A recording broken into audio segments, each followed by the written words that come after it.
I swear I looked and had a minute and then just zoned out long enough for it to not matter.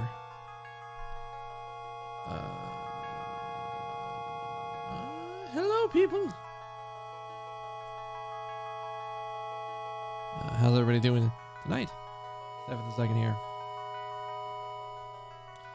We're having a wonderful Sunday.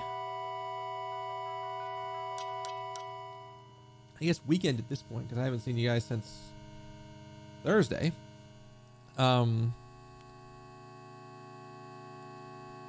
Which was, I don't know why I'm futzing with this, but it was good. I had a relatively good weekend. Friday, I went and had sushi for a friend's birthday. And all of us that were at the same table, we have all had our vaccines. We've all been vaccinated for way too long. Like, I'm almost certain that almost all of us got our vaccines the instant they were available to us. So we were all vaccinated. We had sushi. It was good.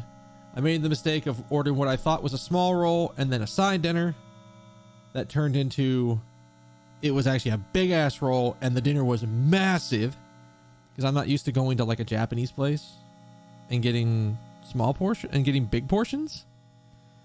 Because I've been like, this is I think the first place I've been to like this where I'm like, oh fuck, the dinner itself should have been the only meal. It should have literally been the only thing I had. I could have finished almost the entire dinner had I not had any of the if I hadn't had the sushi roll, which is good. It's basically like a spicy salmon roll that was panko coated and like flash fried. So it was like slightly warm, but still good. Okay. I'm doing stuff in the background at the same time. I gotta fix audio things because you know the audio is wrong.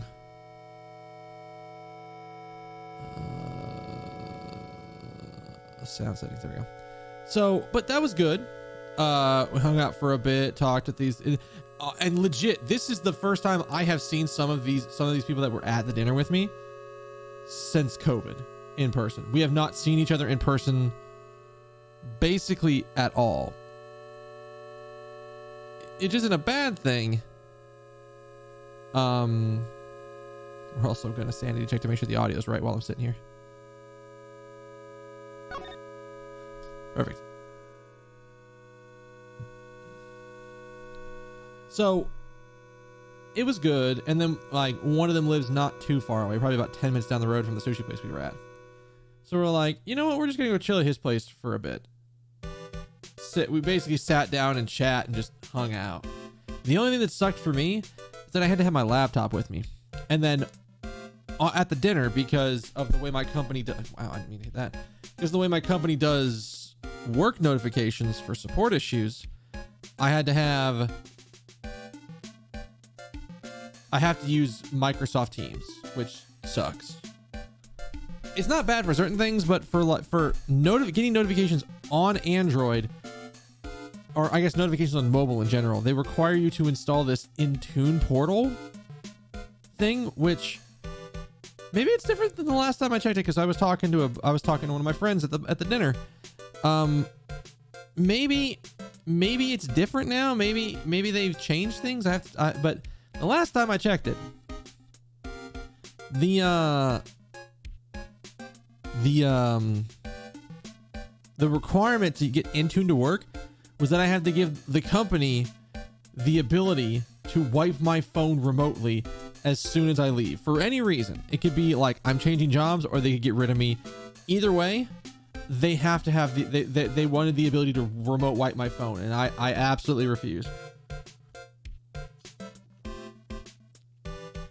It is one of those things that if I'm working for a company and it is bad enough that I need to have remote notifications on my personal, like mobily, and you want me, and the only way to do it is to get that, I'm gonna tell you, you're gonna need to give me a company phone that I will have on when it is my week.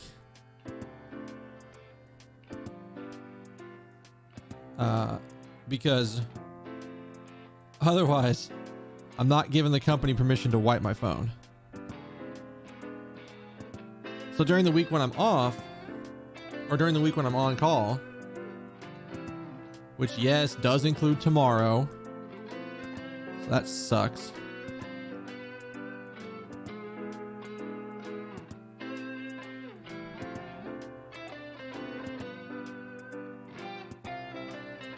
It's just, I had to keep checking my phone every 30 minutes because I had my work laptop with me. Or I guess my laptop that I use for work with me. And if a work call came in or a work chat came in that I had to respond to, I was basically ready to go out to my car, sit in my car, and just work, like turn the phone tether on, even though like the place, the sushi place, that I had surprisingly bad Verizon signal. I don't know if that's just in the building or if it was just that area in general, but man, my cell signal was not good, and that is rare for me. That is a rare thing. I am not used to having bad cell phone signal in a like major area. So that was a thing. But I left with plenty of time to get home and be in bed by 1 last night. And today, I woke up at like 8:30 or 8:45. I didn't miss anything, but let me rephrase it. I got out of bed at 8:45. I was awake at 7:45 because the fucking power flickered in my room. Just long enough for my UPS to tick on and bleep at me 3 times, which woke me up because that is not a noise I'm supposed to be hearing. I look over, and by the time I realize that it's happened, I look over. My clock my clock did not lose power. The little like fucking mini ass little clock I have here on my desk, which I do have there is a backup battery in here. I think I just put the clock. This is the way that I fucking grabbed it. I have it locked, and those buttons do nothing. But I have like a cheap fucking $10 clock, or however much it was when I bought the damn thing, on my desk. That's just how I keep track of time when I'm at my desk, because I don't have a clock in front of me otherwise. Like, I don't have the Windows clock. I have to intentionally look at my wrist if I want to see the time on my phone, or time on here. And if I have my phone in front of me, the screen's not normally on. So it's like, okay, I don't see the clock. But by the time I looked up, it was 7:45. The clock, it's not like we lost power long enough that the battery drained. And the only thing that seemed to be freaking out was my mixer. Oh shit. Okay. So this is a thing I didn't check. I should be okay, because my friends did not say a damn thing about my mic being weird today.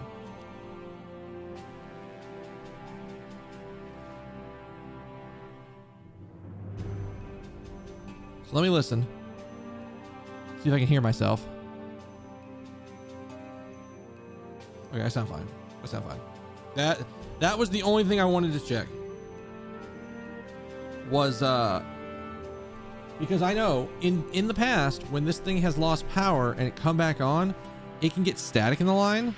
It can, like, for whatever reason, keep like trap static in the line in a stupid way, and that will basically cause the output of this to be bad. It's like the only way I can even describe it.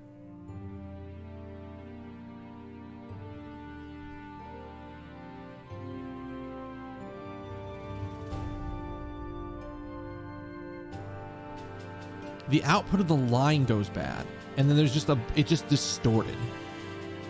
Because like if that leads into what I was doing today. But like today, we would normally on Saturday have done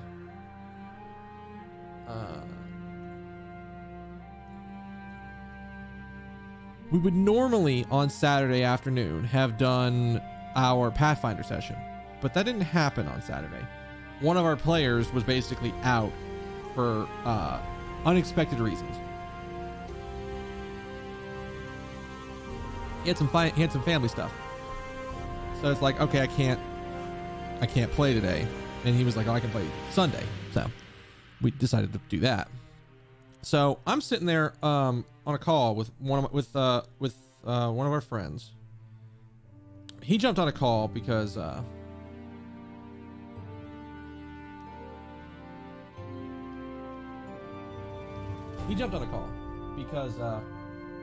this is the friend of mine that's gotten into Zooter Seeds recently and started off with doing a Hell Sanity Seed because he's insane like that. And like I was on the call a couple times with him for the first one, like basically explaining seed logic. Just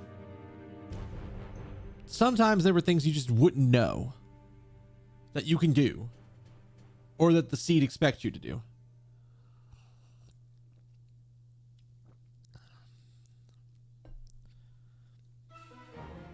So I helped him out with that. And yesterday he's like, okay, well, if we're not playing, we're sitting and chilling, I'm going to do another seed. And I'm doing my WoW weeklies, which are basically getting one plus, like, at least plus 10 on the rogue dungeon done and at least a plus 8 on the shaman done. So that way I can get loot in my vault at the beginning of the week, which is fine. I finished that dungeon and I'm like, fuck it, pass me your seed string for the settings. And so yesterday I basically spun up a Hell Sanity Seed, which is Key Sanity, Scrub Sanity, Cow Sanity, Token Sanity,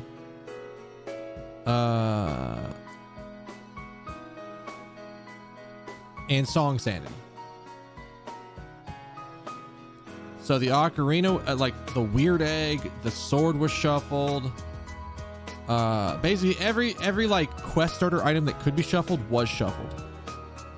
And it was definitely there was a lot of learning that happened in that. But like I started my seed about an hour after his. And the only reason I finished early is because my seed logic was nicer than his. His was not nice. I was looking at like the Way of the Hero items on mine. Mine had about 25 locations that were required to beat the seed. Of like specific keys or specific items. His had 50. So his was like a much harder seed for whatever reason.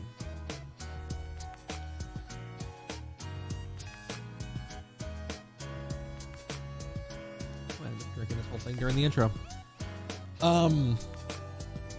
So that was fun. It took about 8 hours.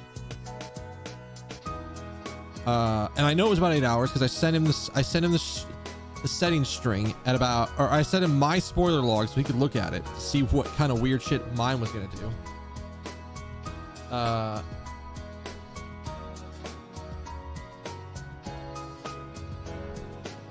He was gonna take a look at my spoiler log just to be like, haha, what's gonna happen? What's gonna have to happen to you?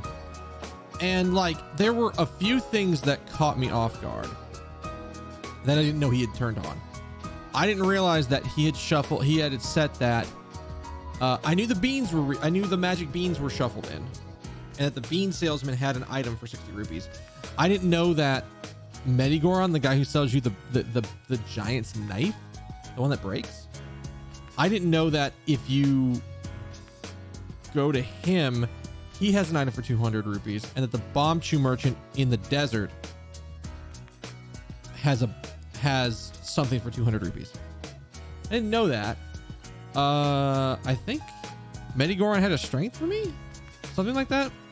He told it to me at sort of the right time. Just because I happened to be near the area and I'm like, oh really? That's a thing? I should go do that before I forget that. And I got to the point where I was I got locked out by 2 Shadow Temple keys. I needed the last 2 keys, the one to get to the boat ride and then the one to get to the boss, because I already found the boss key for Shadow Temple. Which, by the way, my seed opened up because I had just gotten the ocarina. I didn't have the ocarina for like, I'd say 80% of the seed. And I'm just checking checks and seeing what I can get access to. And then I found, where the fuck did I find the ocarina? I found the ocarina in Deku Tree, which I should have had really early on, but I just never went back. I just never went to Deku Tree. I was never over there. I think I rolled it in with a, hey, I'm going to go do Deku Tree, and then I'm going to go over and do Jabu Jabu. And that's where I found the ocarina. But I only ever found 3 of the warp songs. I only ever found Spirit, Shadow, and Light. It wasn't bad. But, I mean, my seed was, it was ugly. There was some unfortunate logic in there. But, I did the stupid thing and skipped logic.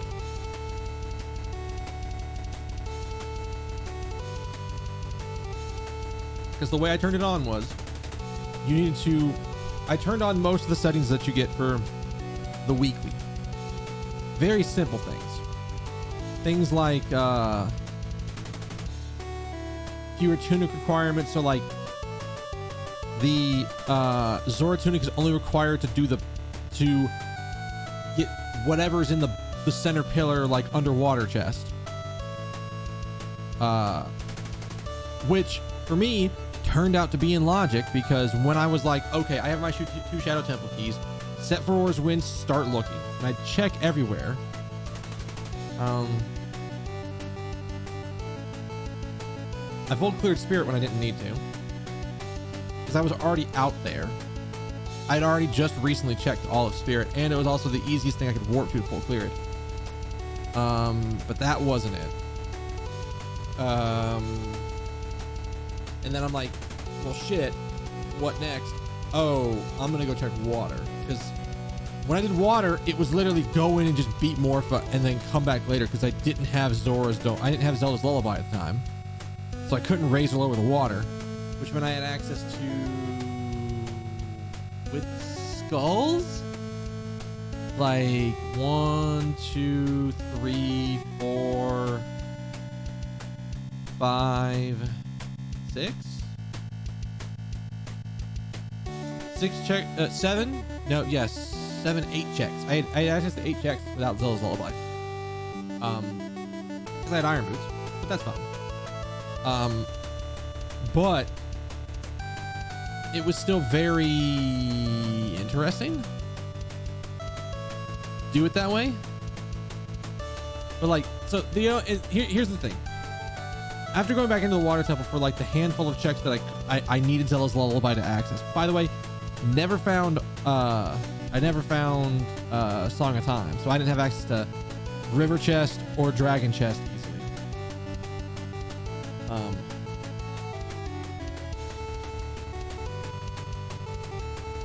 So I was like, all right, let's do center pillar. And at this time I'm explaining to him like, oh yeah, the skull in here can be required to get in a really stupid way if the long shot is either unavailable, or if the long shot is on that skull up there, you can be required to set for War's Wind inside the center pillar, leave, raise the water to the highest level, and then for War's Wind back into the pillar to get the skull. Now for me, I didn't need that because I had the long shot, and that was my first Shadow Temple key. And I'm like, okay, cool. I'm gonna bank on it being on the end, but you know what? I'm here in the water temple. I'm just gonna check underneath the pillar, and like underneath the water in the center pillar. And that was my other Shadow Temple key. So I was just like, okay, I'm done. I'm just gonna go beat the seed now. And this has gotten like, I think he's enjoyed it a couple of times.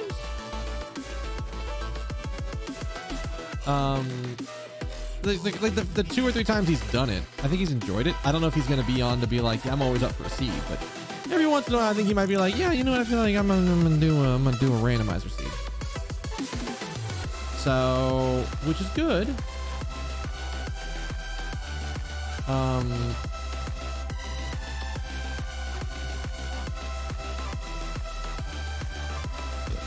shit. That was that. And then today we did,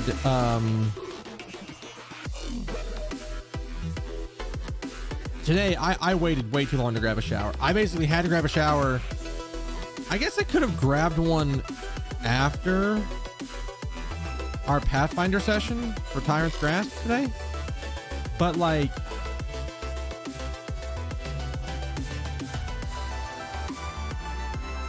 I thought we might go a little bit later than we did. I thought we might roll up like right to 7 o'clock, which is like, okay, that means I'm not gonna get to eat dinner if I try to stream. And we did run late, but we didn't run that late. And I also like went and reheated food at that point. I heated up some instant noodles and then also heated up a like, what does that come out to be, like a half pound of smoked sausage or something like that we got from the barbecue place. I'll have another half pound of it sitting in there. I'm gonna eat it with another pack of noodles probably tomorrow. But for lunch, because I took that shower later than I expected, I was like, shit, I wanted to cook. And so I made mapo tofu today. I tried a different Szechuan spice this time, and it ended up coming out pretty good. I actually probably could do like a half a teaspoon of that shit, and it would probably be okay, because this is like an 1/8. And I did 3/8, I think is what the amount ended up coming out to be, something like that. So 3/8. And that ended up adding this like peppery note that isn't normally there when I do it with the dobanjang. Because it's supposed to be ground green Szechuan peppers, which I don't even know if those are the right ones, but I was willing to try it, and I'm glad I did because it worked out really well. So the next time I make the circuit to all the Japanese or all the Asian markets, I'm gonna get me some of those. I'm gonna get me like another bottle or two of this shit and keep it in the apartment, because for every time I make mapo tofu, I mean, I keep 2 bottles in the apartment, but I'm at least gonna keep 1. I'm at least gonna keep like 1 in the apartment. I don't know if I'm gonna add it to anything else, but it was good. It ended up being really good. But like, we were supposed to start at 1 o'clock, and I finished making the mapo tofu at 1:10, because it like, or was it 1:10 or 1:05? It was one of those two. And that was just, I started letting it simmer down and cook down from like a liquid to the sauce that it normally is at like 1:45, so like 12:45, and it needs like 20 minutes to cook down because I'm lazy and didn't want it to be super runny. I wanted it to be sort of a thicker sauce so it would condense down, and it does. It just takes it a little bit. Now, admittedly, during that 20 minutes, I was cleaning, I was putting everything away. The rice finished cooking during that, so I took the rice out, put it on the plate so it's not steaming hot, but it was still warm when I put everything on it, and then I put the rice away and all this other shit. I basically got everything out and cleaned up everything else in the process. But like, it was good. It was really good mapo tofu, like really good mapo tofu. I think I've got the recipe down at this point. For like the batch, it's like for the bottle of dobanjang that I have, it's just I don't even have to fucking measure at this point. It's just get half the bottle. It's about a half bottle of the dobanjang for everything else that I make. So I think it comes out to be 6 tablespoons of dobanjang, like 2.5 tablespoons of seasoning sauce. You can probably use soy sauce, but I use seasoning sauce because sure, whatever.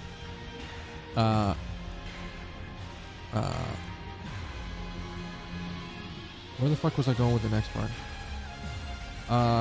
It is like 2 teaspoons of sugar, 2.5 or maybe 3 teaspoons of cornstarch, and then like 400 milliliters of water, which is like 1.8 cups of water. And then you just mix the shit out of that. And then I also added the 3/8 of a tablespoon of Szechuan peppers, which I'm going to try adding more to the next time I make the sauce myself and see if I can get it to be better. Because it was good, I just want to know where's the limit. But so we did that, and then we had our Pathfinder session, which was after the TPK of the previous one, and we had the 3 new characters come in, and they met my character, and I felt the most appropriate thing to do for that character was the last thing he knew, he got smacked by a zombie plant and was unconscious. And as far as he knew, the only other people in this area that weren't cultists were him and his 3 party members. So when 3 new people show up that he doesn't recognize, he immediately pulls out the little melee sickle that he has and is like, who the hell are you? Like, just instant reaction. So we ended up coming across a relatively nasty enemy as the second encounter, which was oh god, what was it called? I forget what the thing was actually called, but it was basically just the stone creature who the first thing he does when we walk into the room is turn like 40-foot radius area around him into mud, stone to mud.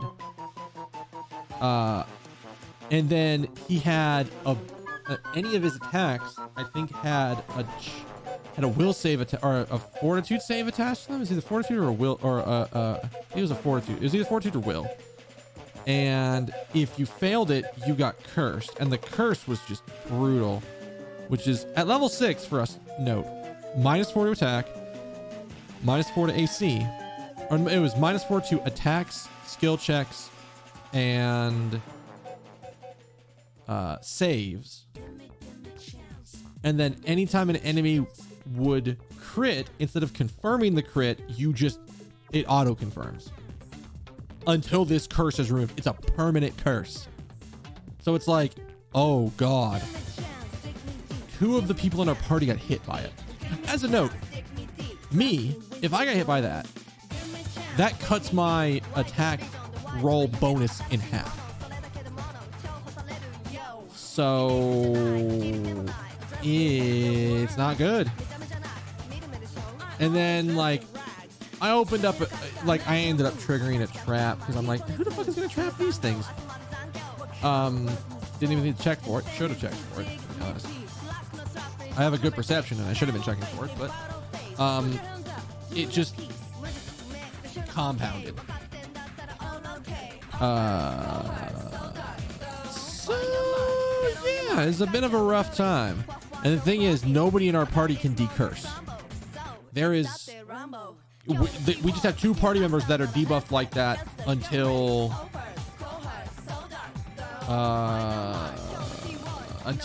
what, next level? I want to say until we get to next level, none of them are like the 2. Nobody has the ability to decurse until we get to the next level. I can get rid of disease at that point, and the Oracle can then can remove curse. And the other reason we didn't have remove curse at the time is we didn't think we were going to need remove curse. That was wrong. So, and that actually shifted around. Like, now that I'm thinking about it, all this Pathfinder stuff getting shifted around like this moved when my friend and I were going to play It Takes Two. Now, thankfully, he didn't immediately go, yes, let's play tonight. I told him I had other things, and that if we wanted to play tomorrow afternoon after lunch would be perfect. Because I didn't have, the only thing I was going to do tomorrow afternoon was going to be a Zooter seed, and I'm like, I can,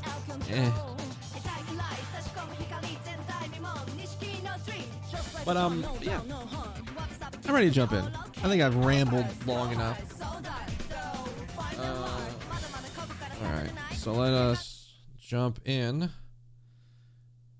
Clickety clackety. All right, so last time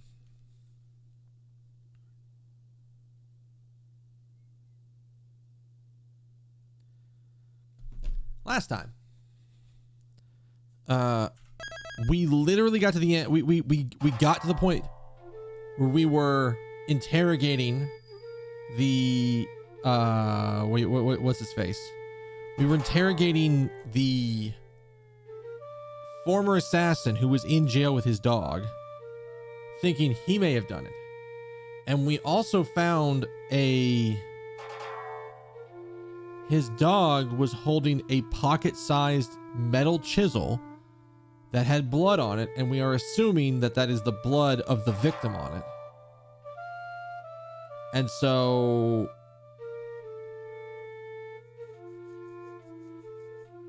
I don't know.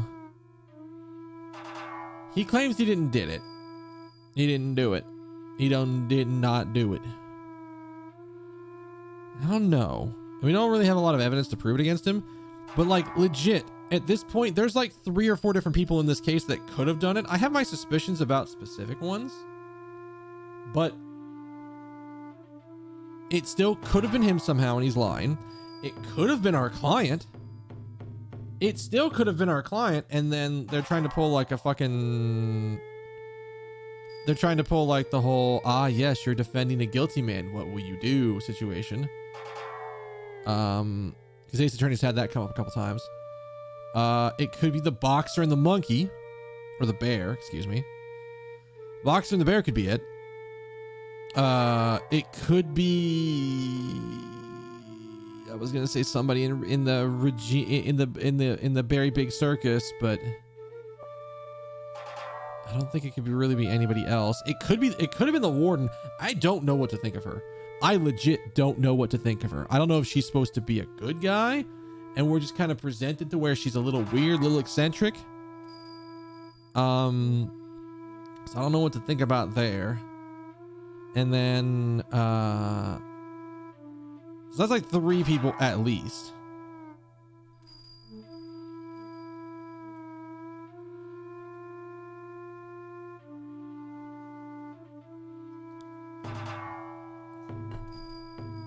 I don't know.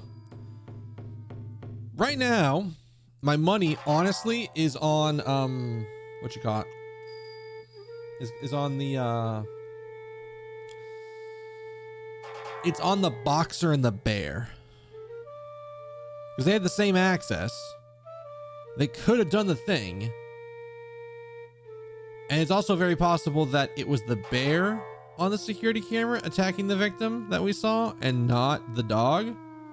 And that we only thought it was the dog because it was like dark and we couldn't see it that well. We're not sure yet.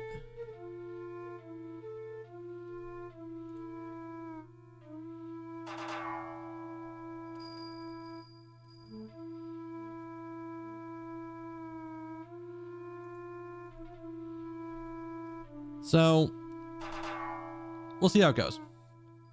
But right now we're still dealing with Candace and figuring out, or not Candace, Justine Courtney. Okay, this is gonna keep bothering me. I need to go take a second.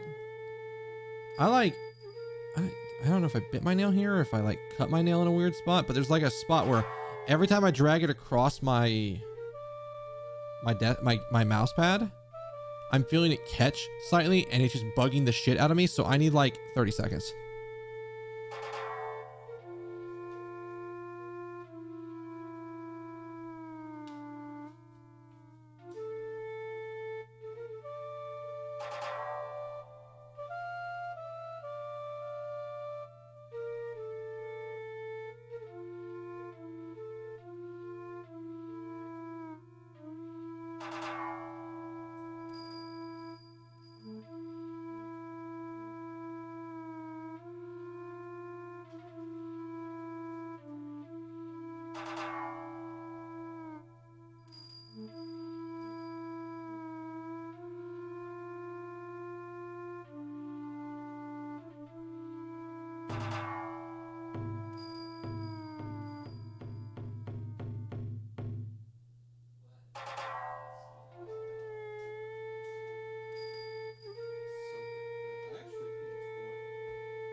Now that I'm thinking about it, it's probably oil from when I was cooking lunch. Like you guys can't see it that well from there, but there's like this spot right here, and I can't figure out what it is because this is a clean shirt. I put this shirt on today, The only thing I can think of is that when I was cooking the mapo tofu, when I was browning the ground beef, because I don't use ground pork, I use ground beef. I should try making it with ground pork one of these days, but we just don't keep ground pork in the apartment.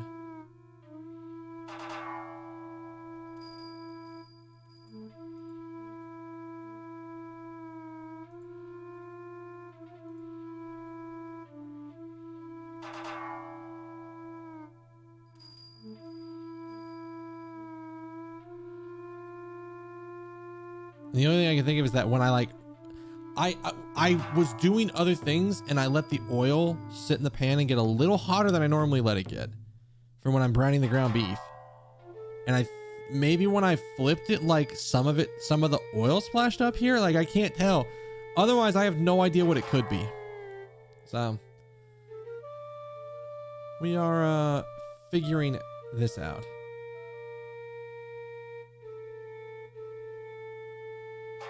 Let's see where we were last. Please proudly give your testimony. And I'm not clicking to the window. Certainly. Alright, so we're giving more testimony on, I guess, how he couldn't have done it?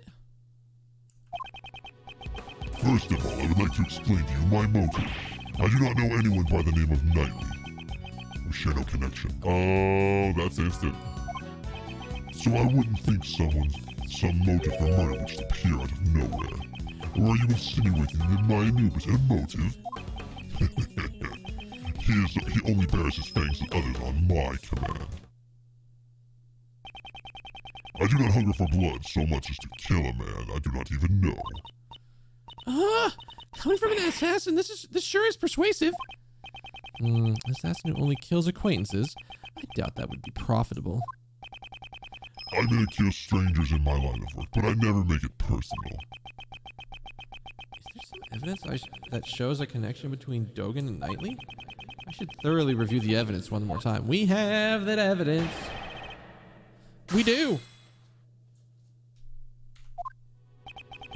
Let's present and get that content. Hold it.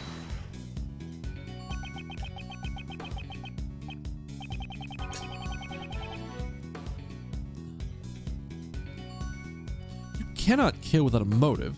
Hardly what I'd expect an assassin to say. I don't spill blood needlessly. It may be required for my job, but not in my personal affairs. They're a little different, isn't it right, Anubis?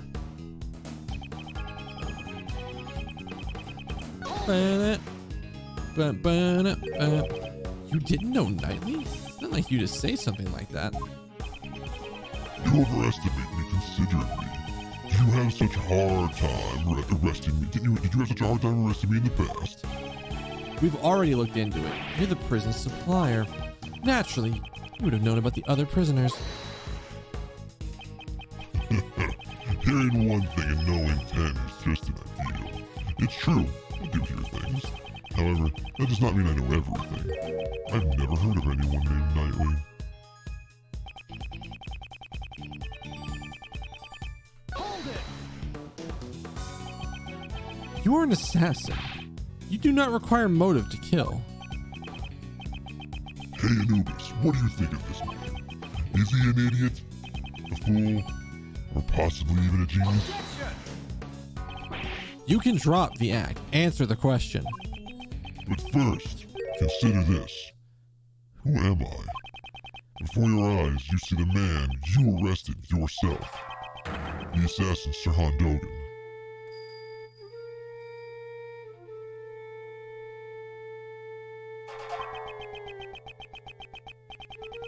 For those I have needlessly killed, I chant a prayer.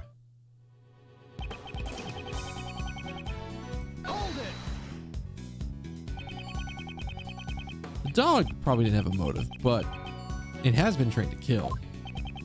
Anubis, how could this man say such a thing? Oh, you poor thing. There. The dog isn't you. He could have mistaken his target. God, that reminds me of okay, so earlier today, one of the cats in the apartment, Woody, who is like the super socialized one at this point. He like comes in while I'm doing Pathfinder, and sometimes he'll sit here. He kind of like milled around the table a little bit, and I had the little my towel in my lap, so he can come sit up there. And then at some point he gets on my bed and he's kind of just looking around a little bit, and then he like at that point just turns to me and is literally looking at me right this direction, and I'm just like, all I do is just go, and he jumps on, and I turn back, scoot up, and then I'm back to doing what I was doing. And he fell asleep for what had to be like 45 minutes in my lap. And there was like one moment where he was like wide awake because he heard some, I think it was one of the neighbors in the other side of the building. There's like a little walkway past like along the back side of the building, and it goes right by this window. So I think when he heard what sounded like the neighbor's kid kind of like make some noise outside my window, he kind of like perked up and was like, what was that? And at that point, I tried to kind of like reach around either side of it, like around either side of him, and just like slowly start scratching him on either side, like just at the bottom, at the back of his neck.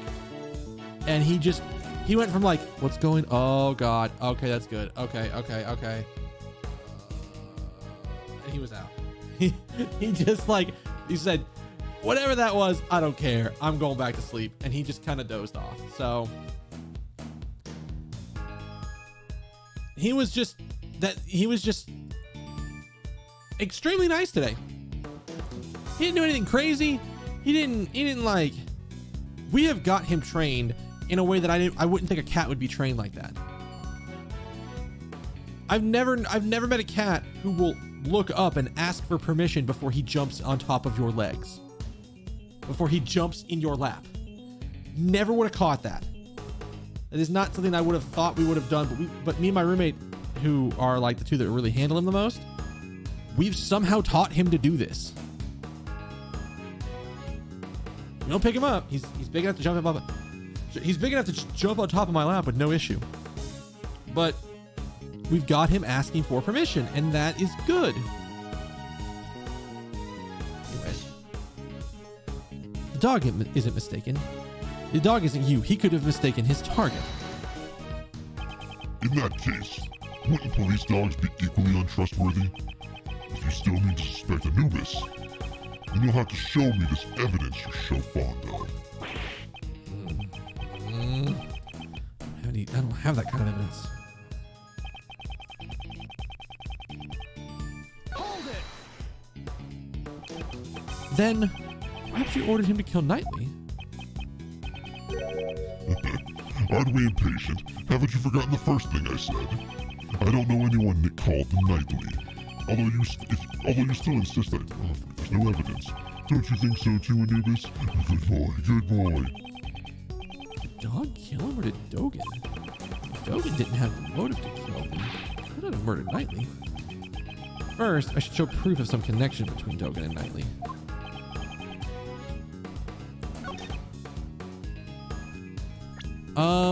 Okay. So does this show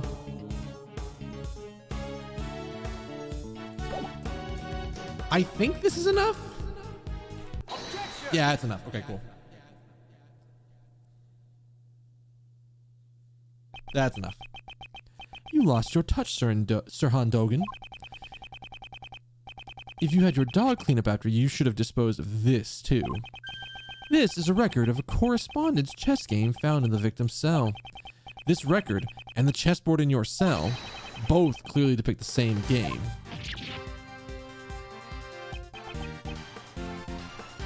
What?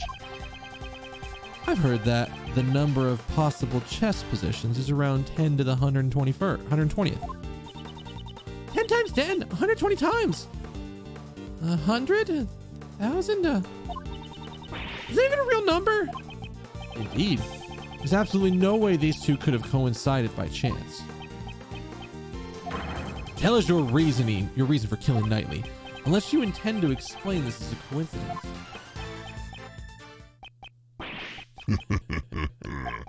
Well, don't they say that the truth is stranger than fiction? It is as you said, this is merely a coincidence. But there's no way that could have happened! My correspondence chess opponent was the victim in this incident? What a horrible coincidence. Aren't you shocked too, Anubis?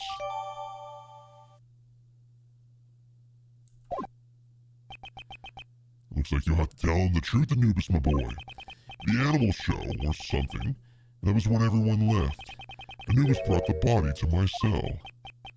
He had already been stabbed in the neck with the murder weapon. I did not wish to be suspected, so I had Anubis carry the body to the workroom. After that, he pulled the murder weapon out and returned to me. So wait. You're saying that the one who pulled out the weapon was Anubis?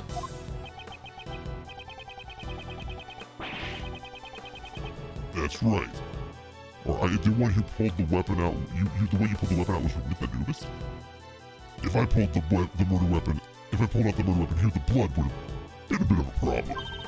Mr. Edgeworth, isn't that what the Sonic guy said?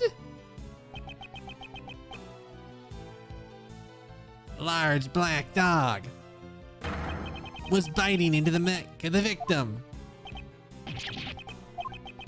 It was a truly hellish scene. That dog killed him. I see. You saw it witness the moment the murder weapon was pulled out. Oh yes, that prisoner's testimony. It surprised me when I heard it first. It's not often that Anubis makes a blunder like that, right, boy? Now, I believe that explains my actions. I did not kill him. All I did was remove the murder weapon. Now, will that be all? Anubis is getting tired. Objection. Whoa there, just a moment, Mr. Dogan. Mr. Shields? Isn't there one thing you haven't explained? Why would you need to pull out the murder weapon in the first place? That's a good point. I understand why he'd need to move the body to draw suspicion away from him, but he didn't need to retrieve the murder weapon. I thought him just a fool, but how quickly his scent has changed. Care to elaborate, Mr. Dogan? It was because of this bell. The bell attached to the murder weapon. And the bell on my dog's neck. They share a distinctive shape, wouldn't you say? The assassin, Sirhan Dogan's trademark. An assassin's trademark? The blind assassin, Sirhan Dogan. He always appears at the sound of a bell. Oh, and he's even got like a little bell at the end on the dagger. You can see it kind of like right there. Look at that. There's a bell right there. The sound of a bell ringing in the dark of night is said to be the last thing his target hears.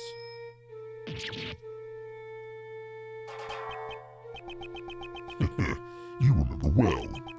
It's been a while since you last saw my bells, after all. And speaking of bells, I just got the bell that I have 30 seconds, so I need to go use the bathroom. So I'll be back shortly. Give me a little bit. Enjoy the music. I'll be right back.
Hello, I'm back.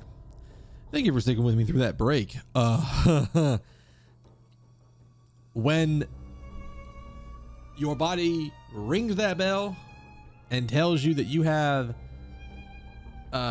depending on the bell, 30 to 60 seconds to get to the fucking bathroom, it's not lying.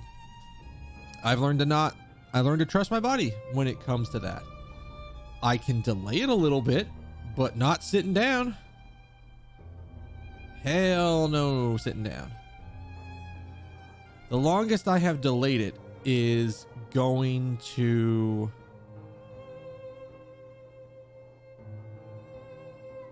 oh god, what was it? I don't remember the exact amount of floors that I had to go check. But back when we were in the office, there was one time where the bell rang and I got up and went to the bathroom. Walked into the first bathroom on our floor. Or the bathroom on our floor, both the stalls were taken. Okay. Up to the 4th floor. Or up to the next floor, the 5th floor. Check the bathroom there. We're still screwed. Both those stalls are taken. I'm like, shit.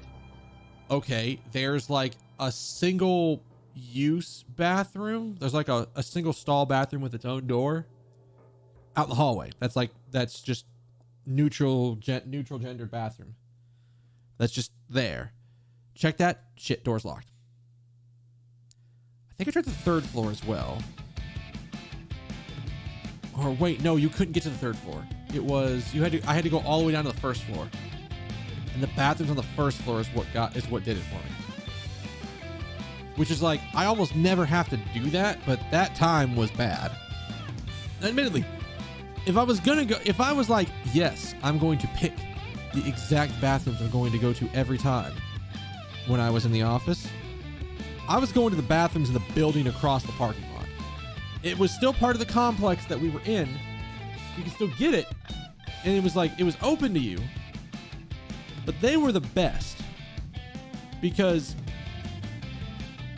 in the men's bathroom, there were 4 mini bathrooms. Each mini bathroom had a toilet, its own sink, and was effectively its own room. Like you open the door into the men's bathroom, it's a hallway with 4 doors that are each their own stall. There is no gap.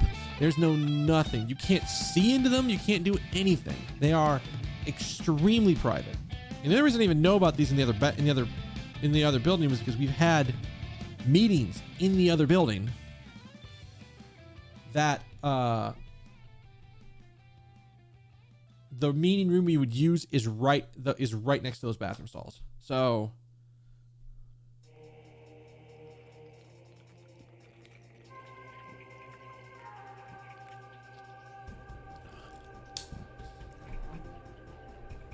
it's one of those, I made it happen if I was in that building for any reason, be it either a meeting or to go to the cafe in that building. I use those bathrooms because they were very nice. It's very nice.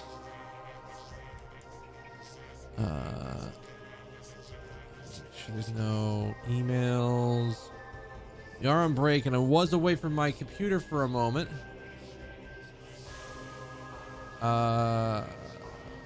Let me.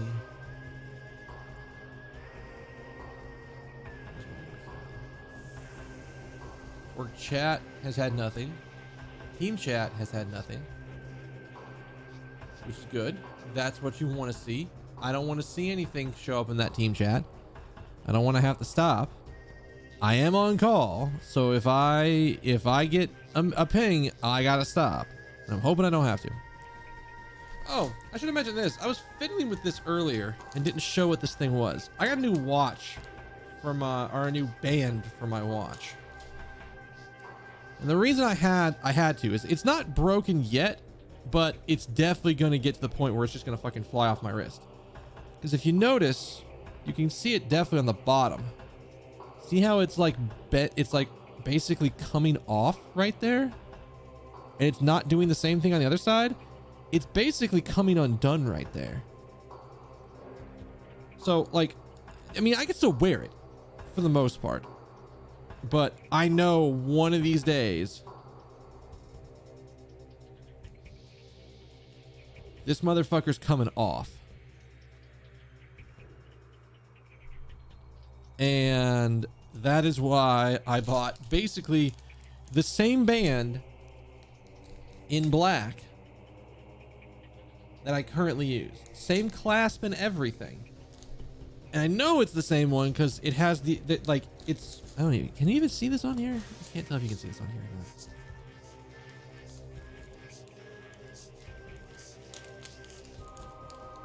Can't tell if you can see it on here or not. I'm gonna have to get super close to the camera, but the band has this like,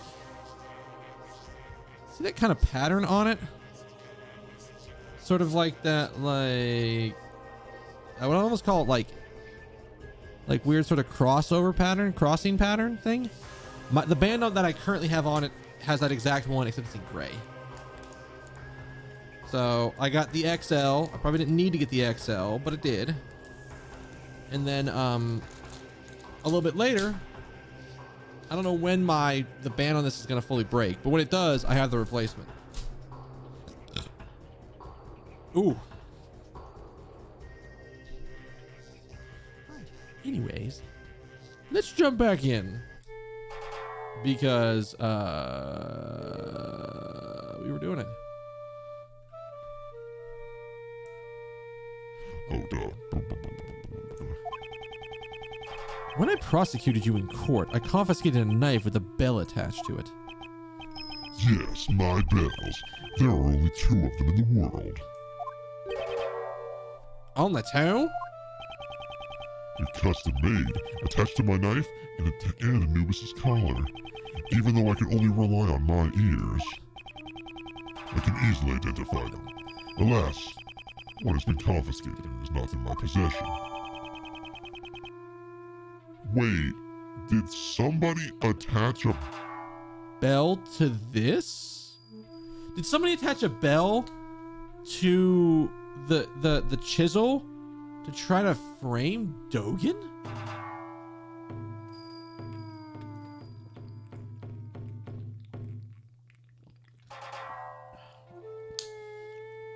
Oh, it's gonna be like that, is a water bottle. It's gonna be like that. I'm surprisingly thirsty. When Anubis brought this body here, I heard a familiar sound. I thought my knife must have been embedded in the body. So imagine my confusion when I found out it was merely a chisel with my bell attached to it. Indeed. Your knife is nothing like this chisel. Either way, those bells are my trademark. Moreover, I'm the only one in this prison who uses chisels. With all of this, I knew I would be falsely suspected. So I removed the murder weapon and hid it. Hold it! So let me get this straight. You're claiming that you only moved the body? Didn't I tell you that chisel isn't mine? If you think I'm lying, go ahead and check for my fingerprints. Sebastian! Me? But how do I check for... Forensics. Yes, ma'am.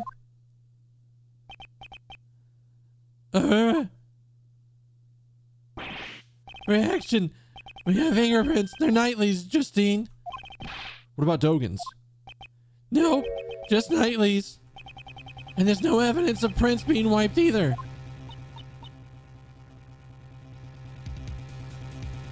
What? Okay, wait, what? Only Knightley's fingerprints? It can't be. Should we examine it?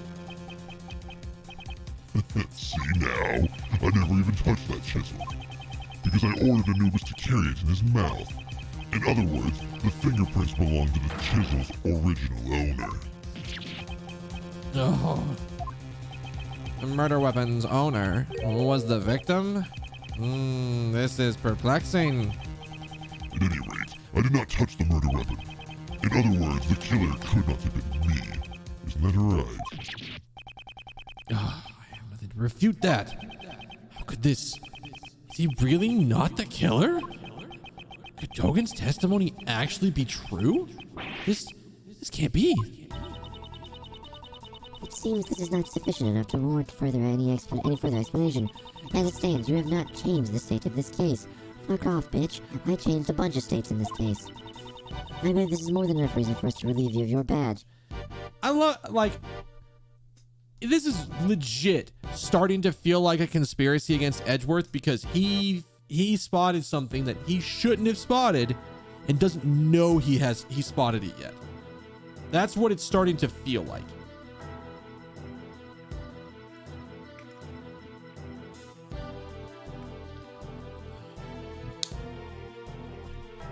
I don't know if that's just me, but that's definitely what this feels like. It legit feels like Edgeworth saw something he shouldn't have and is just getting dicked for it. You say that you need this fuss. Please just hand over your badge now. This is bad, sir. It sounds serious. That's regrettable, but with those prints' decisive evidence, I'll have to rethink my logic from step one. But there's still so many unexplained things. Why would Mr. Knightley be carrying around a chisel? It could be used for many things, perhaps even prison escapes. Well then, how did he carry it into the prison? I mean, the prisoners aren't even allowed to cutlery. Right, Mr. Edgeworth? Mr. Edgeworth? Hello? Earth to Mr. Edgeworth? Even if your reasoning's off at first, you shouldn't let that confuse you. The most important thing is to arrive at the truth. Isn't that right? It doesn't matter how you get there. The end result is to save Simon. We have to do everything we can for him, for his sake. Well said, Kay. Nice one, Kay. I really want to scout you for the law firm now. Remember when Uncle Ray said a defense attorney never gives up? Miles, do you understand the true meaning of it behind those words? The true meaning of those words? Defense attorneys carry the fate of their clients on their shoulders. You're the only person who your client can rely on. Just like with Mr. Keys, we're the only ones who can save him now. We are linked by fate to our clients. That's why we must never give up. There's no way Uncle Ray can go against the teachings of Gregory. So, what will you do? Currently, I'm a defense attorney's assistant. No, I'm an assistant at my father's law firm. I have made a commitment to this case. Therefore, if I don't save my client, I can't say I've achieved it. I will abide by this. To save Simon Keys, no matter how many times my logic falls, I will find another possibility. Okay, you're finally back. Well then, let's search for that other possibility. To start with, do you think there was a way that Mr. Knightley could have brought the chisel to the prison? Oh, the chessboard. Normally, metal objects can't be brought into the detention center or the prison. They'd just be caught by the security gate. However, there is one way to avoid this, and that is they're sending a package to the detention center. That gate is only used on people. In other words, packages sent to the detention center undergo a simpler check. So they don't use a metal detector for that? This never should have happened. Seems the guards are too careless.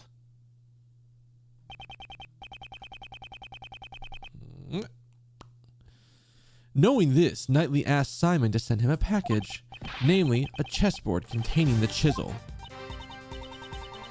Well, this has solved one of our problems. The fact that the chisel was not Mr. Dogan's and Mr. Knightley's.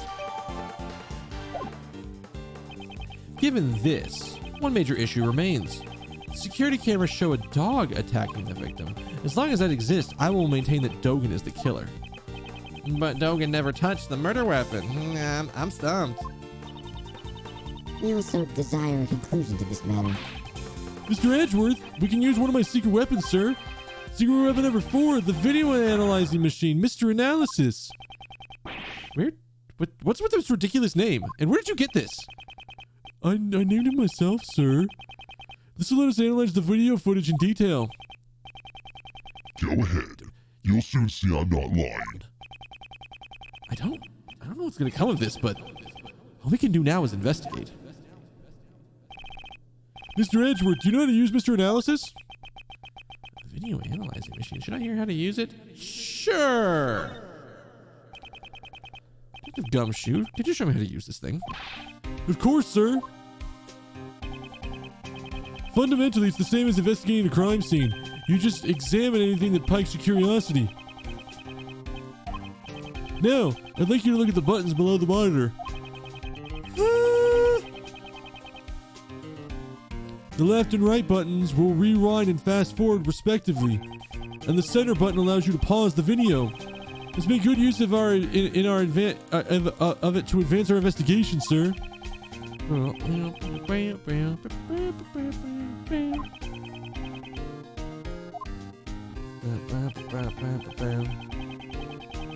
While paused, you can go to the previous frame or the next frame. What do I get for trying to adjust chat? You can use the same left and right buttons as before, sir. Next, I'll explain how to zoom in. Just point the cursor at an area you want to zoom in on and press the button on the upper left of Mr. Analysis. The one that says Zoom Plus.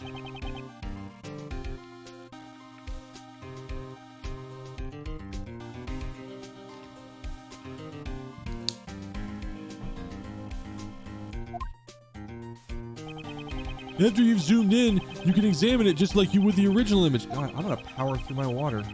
I'm gonna need to get water soon. I don't know why I was so thirsty once the stream started, but I was. Holy crap. How much salt was in that? Now that I mean, I get, okay, I did have instant ramen and like smoked sausage. Those are probably both very salty things. So my body's like, ah, yes, we drank a bunch of salt. Let's counteract that by chugging water.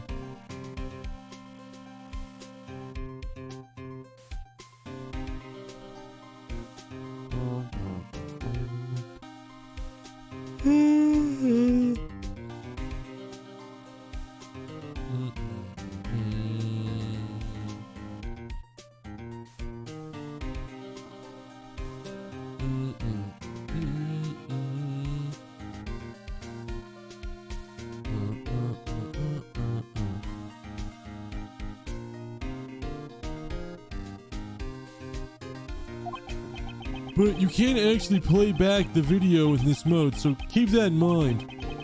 What should I do if I want to zoom out? Just press the top left button of Mr. Analysis again, Sir. Mr. Analysis will let you zoom minus. That includes the explanation, sir. Well then, let's turn on Mr. Analysis. Just use him to examine any suspicious parts of the video, sir. This is the video from the detention center's camera. This was the moment when Knightley was being attacked by the dog. If it wasn't the case, then what does it show?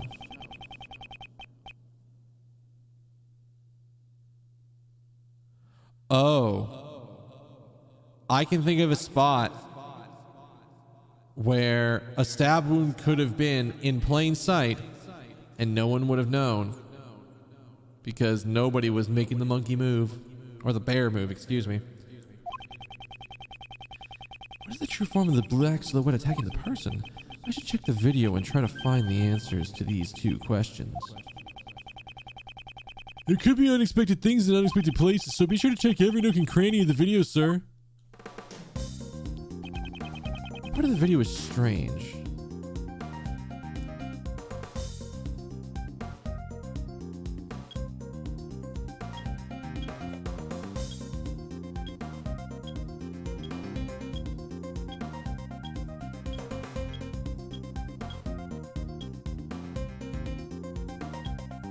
Oh, fuck me.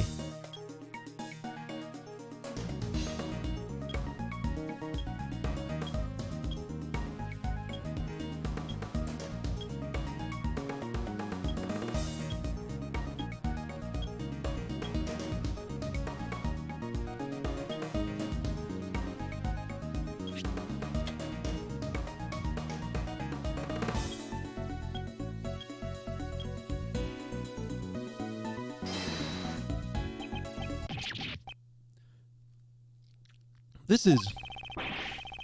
Oh, I fear we've made a grave miscalculations. This animal, this silhouette, no matter how you look at it, it's not a dog. Bitch! From the silhouette, I say the animal's not a dog, but a bear. Wait, so then in that photo I took, those footprints must have belonged to this bear, yes. Wait, did you say a bear?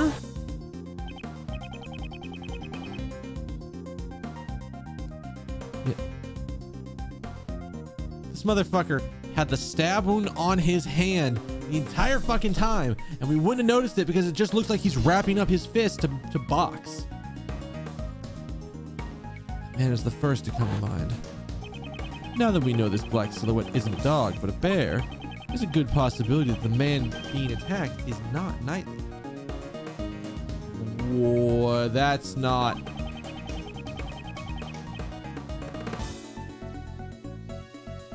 Wait.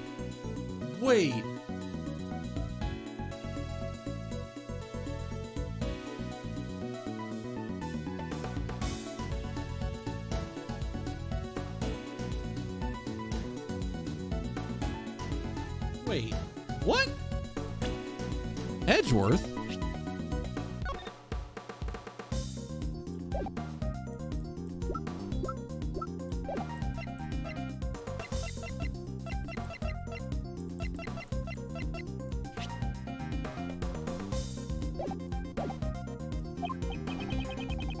Really? Nightly should be somewhere else in the video. We should see it, sir. We should see it in there, right? Since his face is not visible, it'd be difficult to get direct confirmation. However, perhaps there's something indirectly reflected.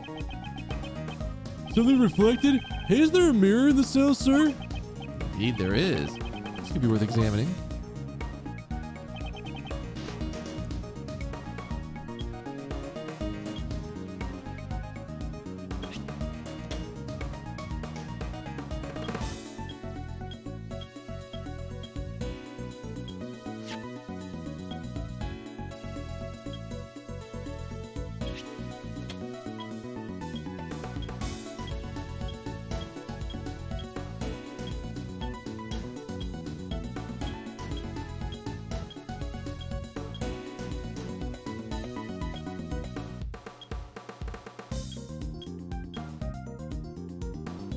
Can't see anything yet.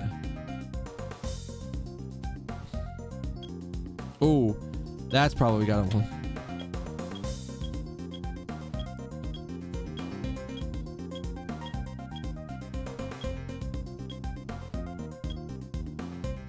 Maybe not.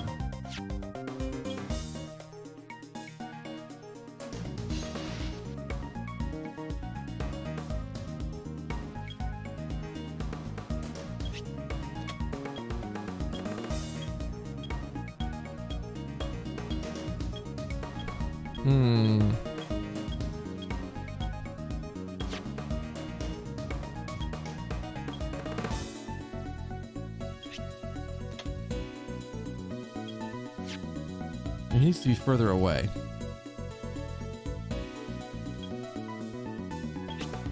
Right?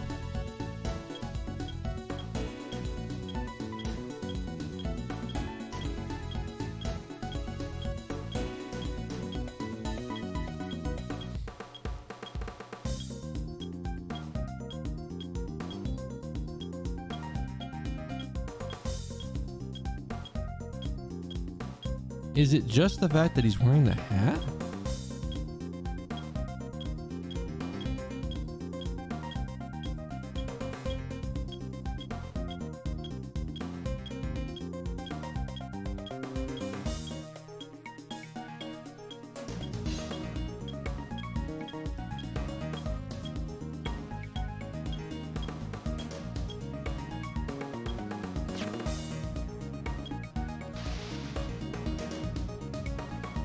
Maybe it's just the fact that he has the hat on?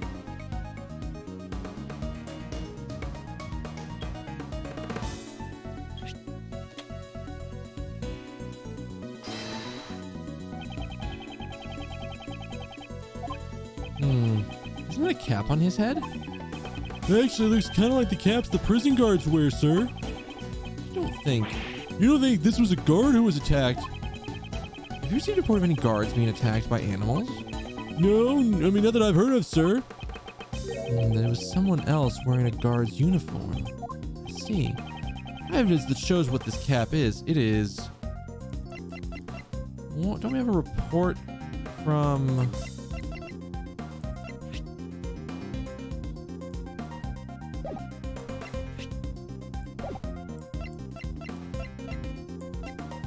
There it is. There was no report of a guard being attacked by an animal. However, we did hear that a guard's uniform was stolen. Putting two and two together, say this was a disguise for the purpose of a prison escape. Disguise as a guard? It sounds like it could have been successful, sir. Huh? Speaking of prison escapes. Indeed. The person certainly was successful. We're all under the impression that the person in this video was Knightley. But it's his cell after all. Why would it be anyone else? That line of logic no longer holds. Remember, the tunnel under his bed? It's possible whoever used this tunnel is the one in the video. Oh, God. Right there. Right at the fucking back of my head. It's just itching like a bastard.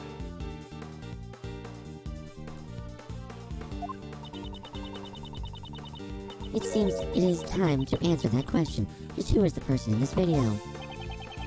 The person in this video is... Take that! Gotta be. The person in the video wearing the guard's uniform is the escaped prisoner J. Elbird. The probability is extremely high. His pet is a polar bear cub. But the black hair, the bear hair is black. We have evidence that can explain this matter. The reason the polar game became black is it on the tunnel evidence?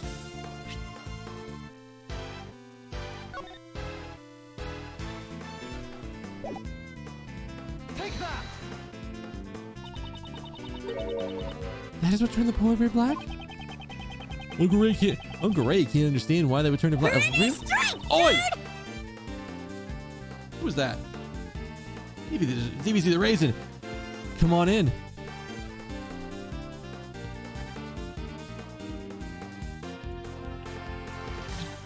Thank you for the hydration check. How y'all doing? Come on in. We are accusing a polar bear of attacking somebody and trying to prove how a polar bear currently is turned black in a thing. And I thought that the evidence would be like, yes, you can see his black foot paws. How you doing? How you been? How's your stream? What are you playing? We're currently dealing with a paladin judge, a great thief. I'm sure it was under the camera, Mr. Saw it. Oh, the mud treatments. The mud treatments. Mr. Court, if you allow me to present evidence once more. In the name of the goddess of the law, I will allow it. Please present your evidence. The reason the polar bear came black is it... Do I have anything else for this? I think it's just the glove. Take that! There we go. Phantasmophobia. Well, that's good. Hope we didn't get spooked too good. How's that been? Have they the last time I saw it, they had like, what was it? The house and the school, and I think there might have been one more level. Was there like, have they been adding more stuff to that game recently? Oh, I've been good. I've been very good. We've stream hasn't been live that long. Well, longer than I thought, but we've been dealing with a former assassin in a prison where they allow the prisoners to keep animals. And thinking originally that he was the murderer, but now we have a different suspect. Oh, good, good, good. I figured they probably would have. It's just I haven't been paying attention to it, so I didn't know. Well, think back to Frank Saw It testimony. Yes, that is his name. That's the rubber glove I dropped. Wait, Where did the mud on this glove come from? Ah, that's the mud from my mud packs. At the time, I was practicing applying my mud packs. Could you tell me when this took place on the day of the incident? Since the animal show had started, I'd say it was around 9 a.m. The mud packs turned to the animal's body pitch black, and my heart was pure white. I was totally engrossed with covering them in the animals in mud. During the animal show, Mr. Sawit was applying mud packs to the animals. So wait, and among those animals, was this polar bear? Yes. Prosecutor Edgeworth, there's a huge contradiction in your argument. Security camera footage. Judge Courtney, you are quite right. Sawit used the mud packs during the animal show. Knowing this, a new contradiction in the video comes to light. A new contradiction? Kay, do you know when this footage was taken? It was after the mud packs were used. That would put it around 9 a.m. In that case, you should notice something strange about the video. Huh? Wait, what's strange about it? The strange thing that contradicts the time of this video was taken is... just pause. Zoom. Enhance. Take that! The time Sawit covered the polar bear in mud is around 9 a.m., which means this video should have also been taken at 9 a.m. However, the timestamp reads 6 a.m. On that day, the prisoners went to the courtyard to watch the animal show. At this time, only 3 people remained behind: Dogan in the special cell, Sawit in the workroom applying his mud packs, and the one who put his escape plan into motion at that moment, J. Elbird. Elbird left the polar bear in Sawit's care and entered the secret tunnel.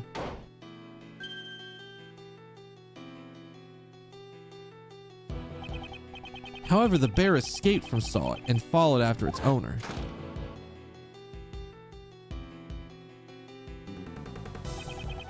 Just as he was chasing after the escaped bear, Sawit happened to witness a dog pulling the murder weapon out of the body. If Sawit's testimony is correct, then this video must have been taken around 9 a.m. However, the timestamp is off by 3 hours. Why would the timestamp be off like that? Detective Gumshoe, I'd like you to examine the security camera.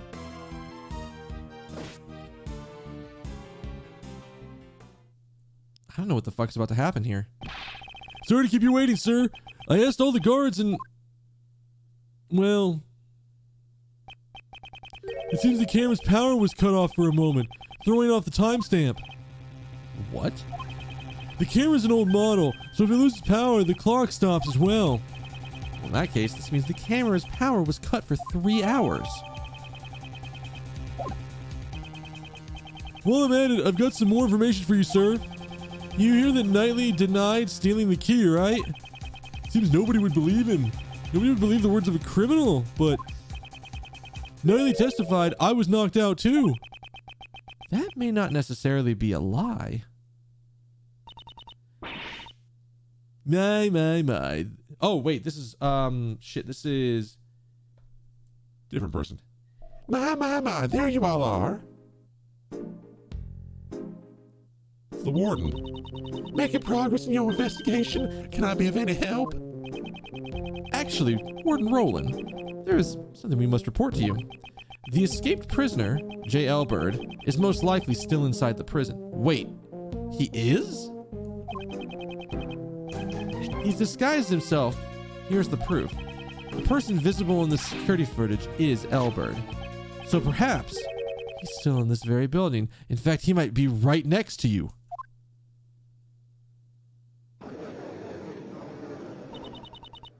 Come to think of it, didn't Elbird have a bracelet like the other prisoners?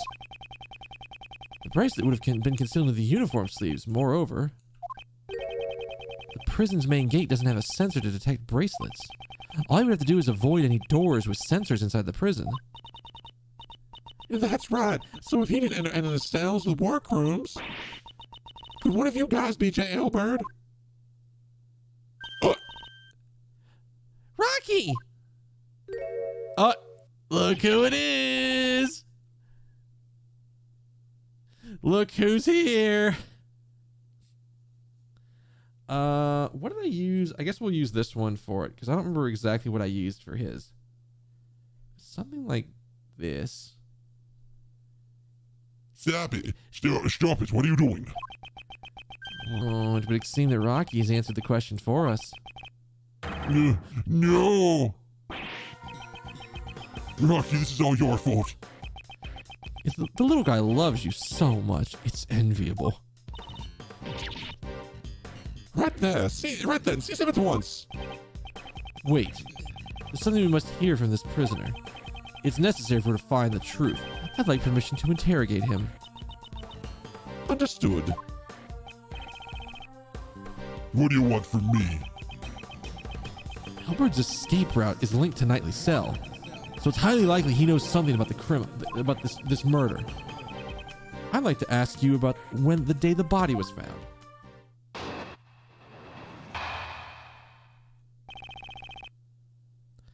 I swear, this guy's left hand has a stab wound on it.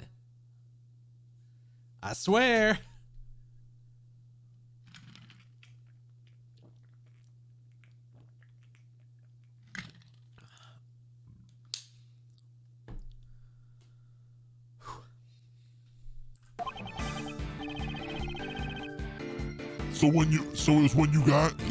Wow, I had every struggle in the world trying to read that sentence like that. So it was you guys? You were the ones who found my secret tunnel? It took me ages to dig that. The day the body was found was the day I planned to escape. I was in disguise. And then Rocky followed after me. But he was all covered in mud. I panicked and returned to my cell. Damn, if only you guys hadn't shown up. If only Knightley hadn't died. You say you dug the tunnel. What did you use to dig it? Oh, that? Just hammers and spoons? Stuff like that? I bought it from the supplier. It's all for nothing. No need to lose your temper. There's always a next time. On the day of the incident, it's possible that Albert met Knightley while he was alive. I'll have to listen to his testimony carefully.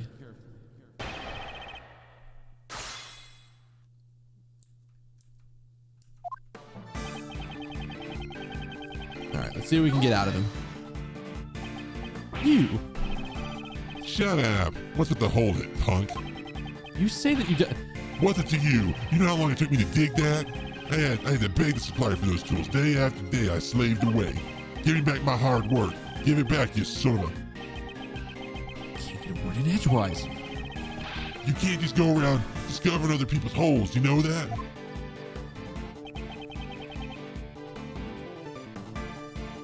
Hold it! So you dug that hole alone?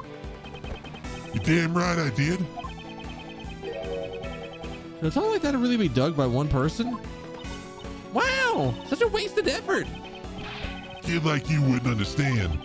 Never rely on others. Never let others see you. Those are the rules we live by in here. Well, as a great thief, I kind of see where you're coming from. Okay. I don't agree with him. Now it's not the time. No, I was just joking. Well, I wasn't. And why did it come to this? Did you obtain the guard's uniform from the supplier too? Yeah, that's right. Seems he got it by threatening the guard. That guard went and stole it from someone's locker. So when you went through the tunnel, you were already dressed like a guard? No, to ensure the clothes wouldn't get stained with mud, I carried them with me. Once I got out of the hole and changed clothes, getting out of the cell door was simple. And that's when Rocky up and jumped on me. That must have been the moment the security camera captured. Let's see, could you add that to your testimony?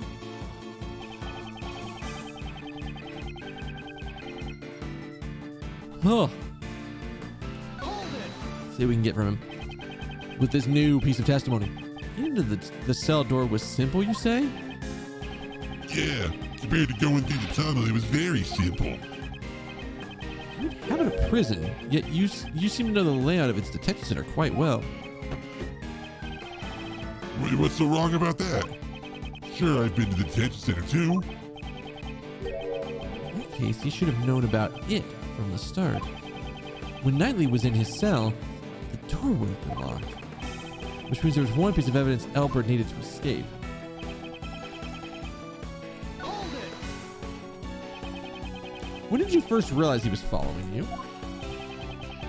When I got out of the tunnel, just when I thought I had pulled it off. Damn.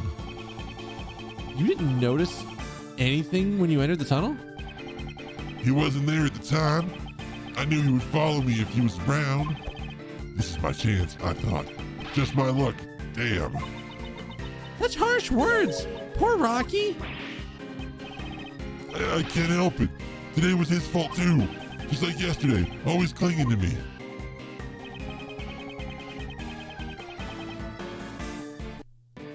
Hold it.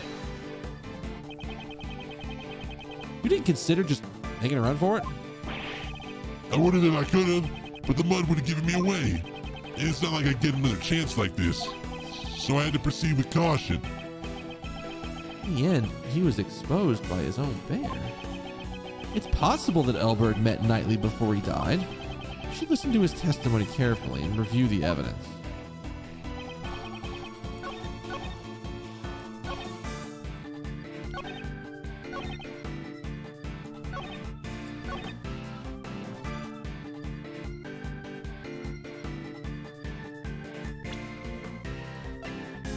So what about this?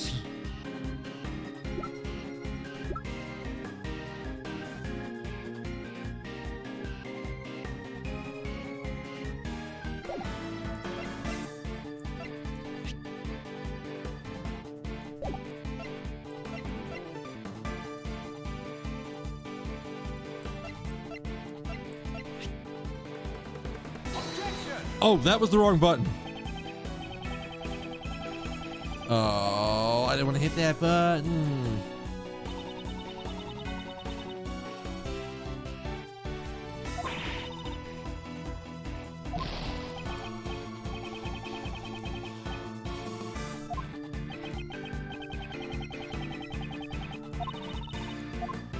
I didn't want to hit that button.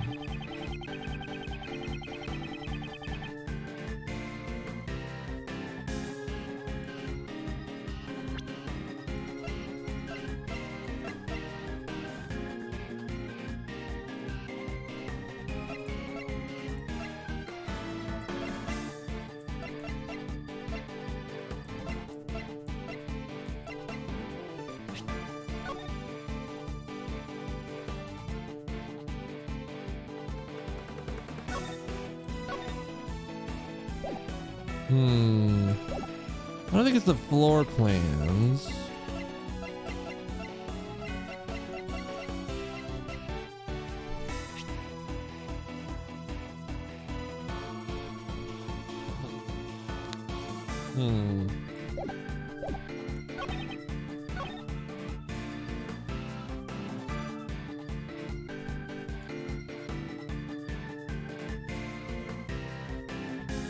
Go with here.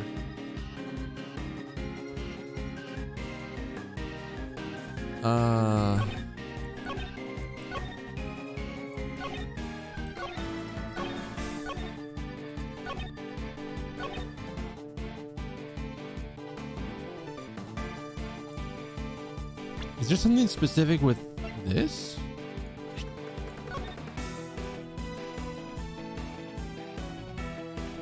Like, I don't think it's this. I don't think it's this picture.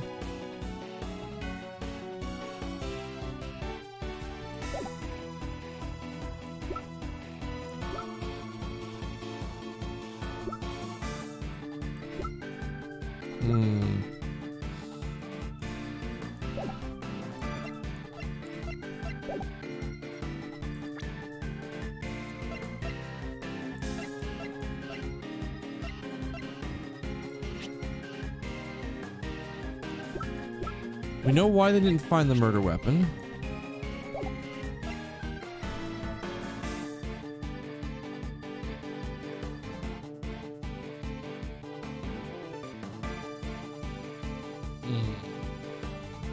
don't actually know what to go with here.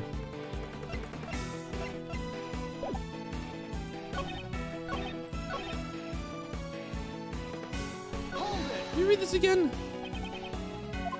Simple, yeah.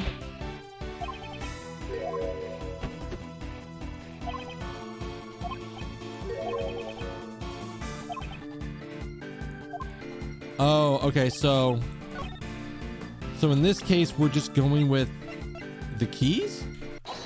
Okay. I couldn't remember what Edgeworth said, because Edgeworth basically gave it away. I just didn't remember what it was. You say it was simple getting through the cell door? Yeah, that's right. You got a problem with that, huh? Well, even though you managed to arrive at Knightley's cell, opening the door wasn't so simple. How did you intend to unlock the cell door? J.L. Bird, you had the key to Knightley's cell. I ain't got it. Nothing like that. That's it. It was open. It was already unlocked when I got there. Indeed, the cell was vacant after Knightley's death, which is why, at the time we conducted our investigation, it was unlocked. Your successful escape attempt occurred after Knightley's death. The door would have been open.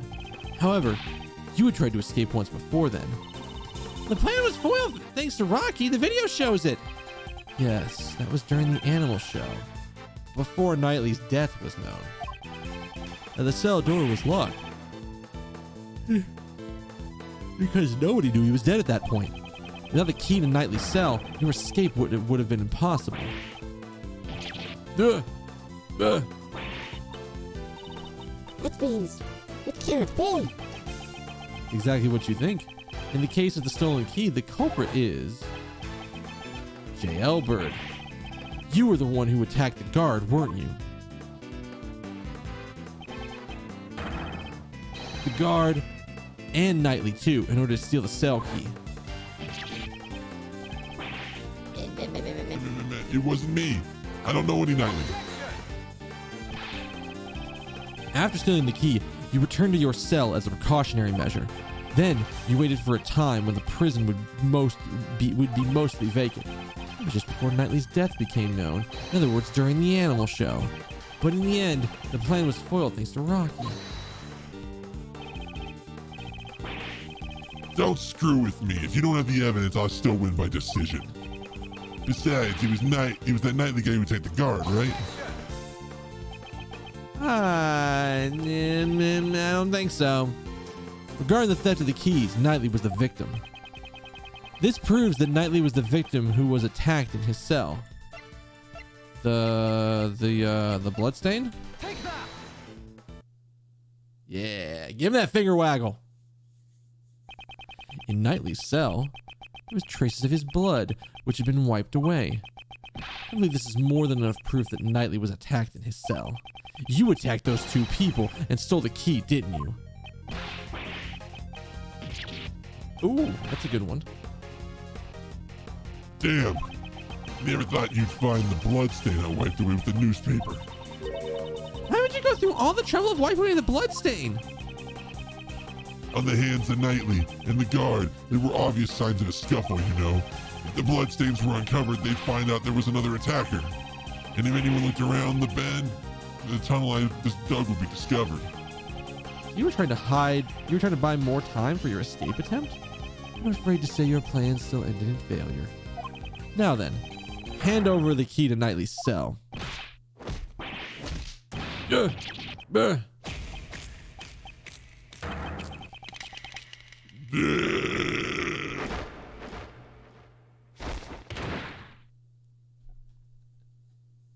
He had fake ass teeth in there.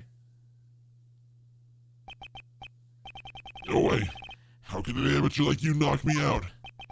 Here. I got the keys right here. That's not good. Why did he give me the keys that easily? Hold it. If you have that key, that means... Oh, that's right, George Courtney. You reasoned that Knightley stole the key and used it to leave his cell. From there, he entered Mr. Key's cage and was moved to the workroom. However, the very foundation of that hypothesis has collapsed. Ah!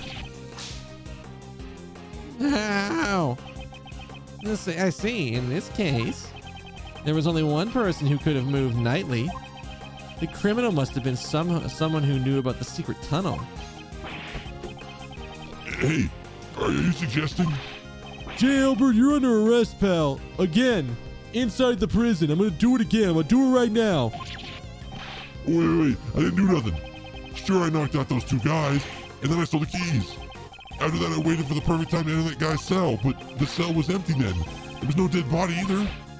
And also, how could I have gotten into the workroom? I couldn't even leave my own cell, right? It's true. You did only have the key to Nightly's cell. The fake teeth of the tar are the teeth guards for the boxers. They are.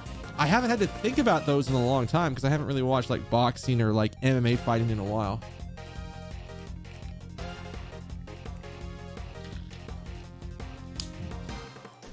I remember when I was doing oh fuck, what kid sport was it? I think I was doing kids soccer when I was super young. Like I had to be in elementary school. I was doing oh god, what was the there was like a name for the soccer league that was like for the elementary school kids. When you go through 100 chapters of EPO, you remember those things. Oh, that'll do it. I remember having to go get my teeth like imprinted to get a mouth guard when I was in the soccer league. They made the kids wear a mouth guard because you get hit in the face with a ball. And some of the and you didn't want to have kids getting their teeth knocked out again. Or something like that. I think I remember getting an imprint for a mouth guard like that at some point in my life. I do remember that. I don't think it was for martial arts. I don't think we got an imprint on my teeth guard, like a teeth imprint for my martial arts. Not that I remember. I just don't think so.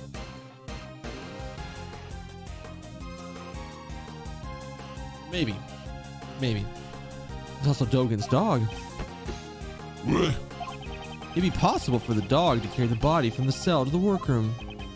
I see. So you're saying there was an accomplice. The crime would have been possible if Elbert and Dogen were working together. Perfectly plausible. Somehow, Elbert managed to carry Knightley's body to his own cell.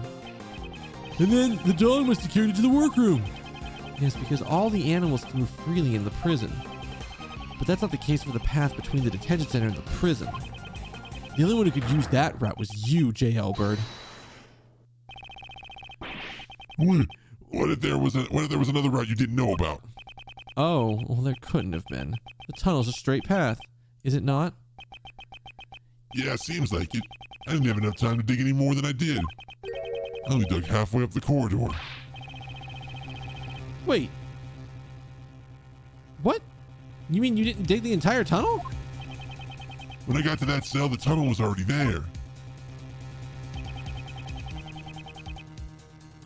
There was a tunnel linking my cell to the well.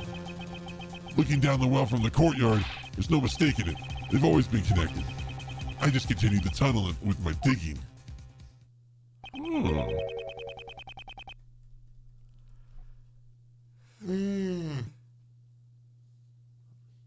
Oh God. What was that hole doing there in the first place? Oh, what was that hole doing there in the first place? Who knows? Maybe another inmate dug it to attempt an escape? Maybe the animals dug it. Maybe they wanted to drink from the well? Oh, that's highly doubtful. There's no water in that well anymore. It's all dried up. Oh, whoops. That's supposed to be on. Hey, wait a minute. That's it. For some reason, that well gave off a nice scent. What does that mean? I don't know what it was, but it smelled sweet like candy. This scent? I believe we've come across it before. We have?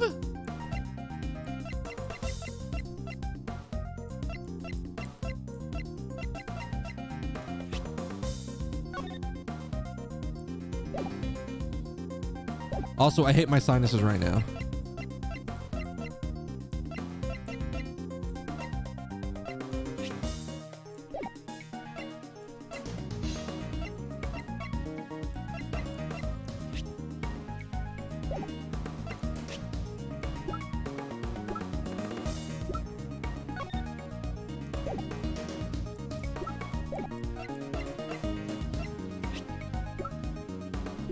I thought one of these. There it is. There it is, right there. He had a sweet scent on him.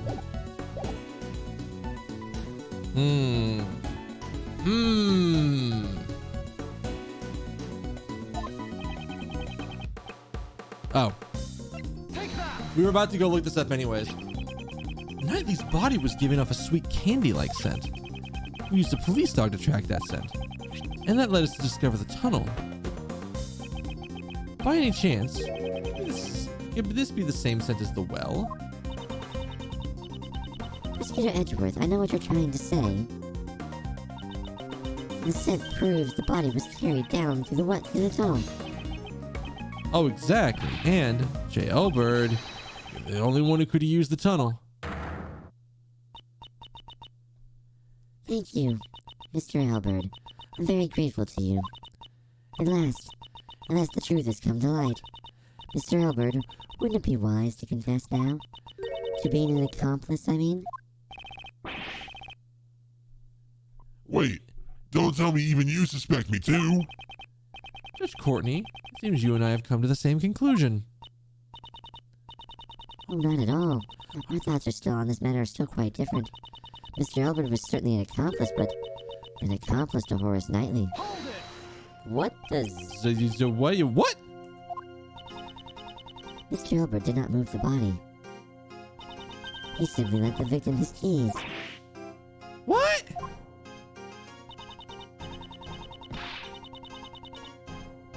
We'd see Mr. Albert did indeed strike Mr. Knightley on the head. However, Mr. Knightley was not knocked out. The two must have made a little negotiation. Negotiation? For Mr. Knightley's escape find to work, he would have needed the keys to his own cell. So Mr. Albert stole them from the guard. On the other hand, for Albert to escape, he had to get into Mr. Knightley's cell. When Mr. Knightley had seen him and yelled, I would have gone down the drain. And so, they negotiated. Yeah, I didn't negotiate nothing. Oh? You still intend to deny it? I see. So in other words, we're back where we started. Mr. Albert opened the door, and Mr. Knightley entered Mr. Keyes' cage. Then he was moved into the prison.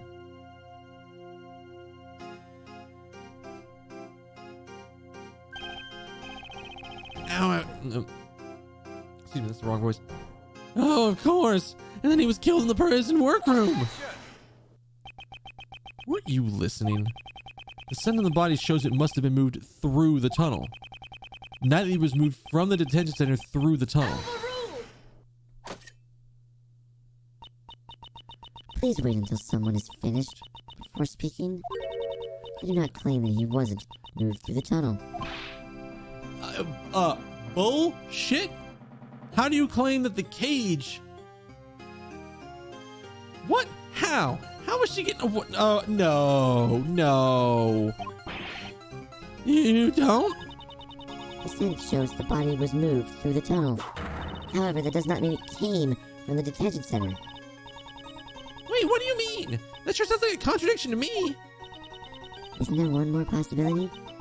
Isn't the well in the courtyard? Is it possible the body was dropped from down there? The courtyard? Oh, you mean the well in the courtyard? Mr. Keyes carried the cage not to the workroom, but to the courtyard. Mr. Knightley was killed in the courtyard and his body was dropped down the well.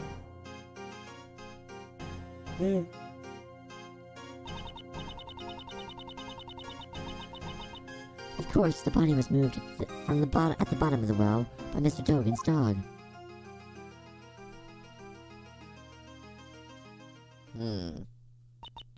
Now, there's one thing I'd like you to all remember. Before the body was discovered, what's happening in the courtyard?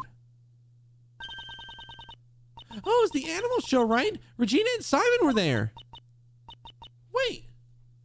Simon? Ah! She's really gonna tie this all the way back to our client again. Really. I see you understand. Who then dropped the body down the well? Judge Courtney, she's a tough opponent. Her flexible way of thinking it enables her to adapt and come up with her own deductions. Mr. Knightley was not carried out to the workroom but through the courtyard. Mr. Keys was off stage for 15 minutes. This is when he dropped Mr. Knightley down the well. It's as simple as that. Judge Courtney, the reasoning's pretty sound. I admit that. However, let's say the body was dropped down the well. That didn't have to be done during the show. Could have happened at a different time. Unfortunately for you, Prosecutor Edgeworth, that is not possible. How? When the show started, Mr. Hilbert was in the tunnel on his way to the cell block.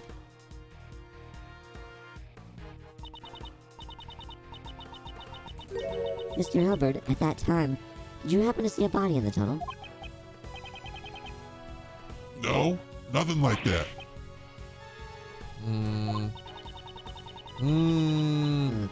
So if the body had dropped before the show, Mr. Elbert would have seen it. However, he stated he did not see a body.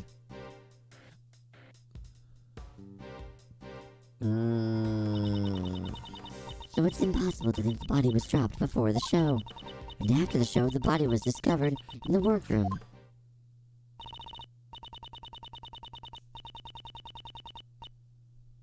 In other words, the body being dropped down the well and then moved to the workroom could only have been done during the show. And the only one who could have done it is Simon Keys. Mr. Edgeworth, what do we do? If the body was moved through the well, that does put Mr. Keys in a major disadvantage. However, the notion that the body was moved through the well is only a hypothesis. It doesn't mean there's evidence. I'm obligated to recognize that fact. Will you allow me to investigate the courtyard once more? I give my approval in the name of the goddess of law. How do we get away with this? Reinvestigate the courtyard. I fear this may be our final chance. Huh? What's what? Fire!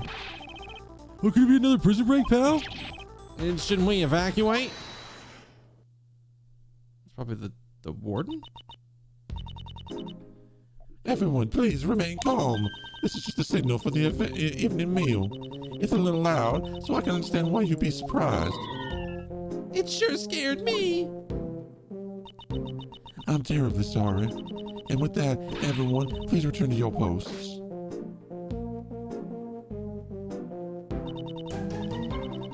J. Albert, it's also time for you to return to your room. Oh, wait. I got it. Let's go, Rocky.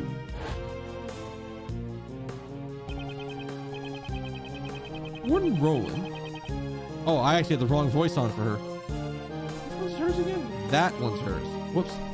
Warden Roland, we will be proceeding to the courtyard for another investigation. Is it time for you to go home as well, Mr. Edgeworth? It looks like we're out of time. Why don't you continue this another time? But, investigation? Today's been a big day, right? With the escaped prisoner and all. So I'm afraid I can't let outsiders like you loiter any longer. This is my decision as the warden of this prison. Looks like it can't be helped. This bitch is looking for any reason to just get rid of Edgeworth. The warden's word can be called the law of the prison. Prosecutor Edgeworth, this means we will have to carry out our investigation another day. Until then, you may hold on to your prosecutor's badge. And with that, I leave you. Fucking Yomadane cleric. Motherfuck. Now I think it's about time you all left. Well, looks like we'll have to continue our investigation tomorrow. Knightley's body was dropped down the well. He was carried to the workroom for Mr. Elbert's cell. This is Judge Courtney's logic. But is it correct? And Courtney claims that Mr. Keys transported him, but is Mr. Keys really the only one with the chance to move him?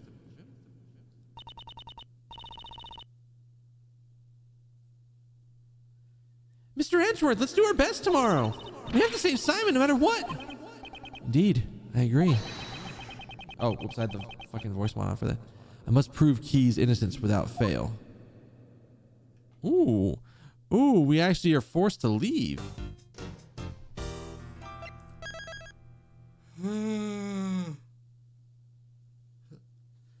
Ugh. All right. Oh. Speaking of that, my hydration resources are out. So I'm going to take a quick break and go get some water. And then we'll come back. All right? Enjoy the music. I'll be right back.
Oh my god. So, I've learned. Oh, first, thank you for sticking with me through that break. I initially got water and then had to head right back to the bathroom. I do not know what I have eaten in the past 4 meals. Something in the past 2 days has just messed my system up. If I had to guess, I would say it was something with maybe I let the ground beef thaw in the fridge for too long. It's not gone bad or anything. There wasn't any bad taste to it. And I cooked the shit out of the ground beef. But that's like the only thing I could think of because like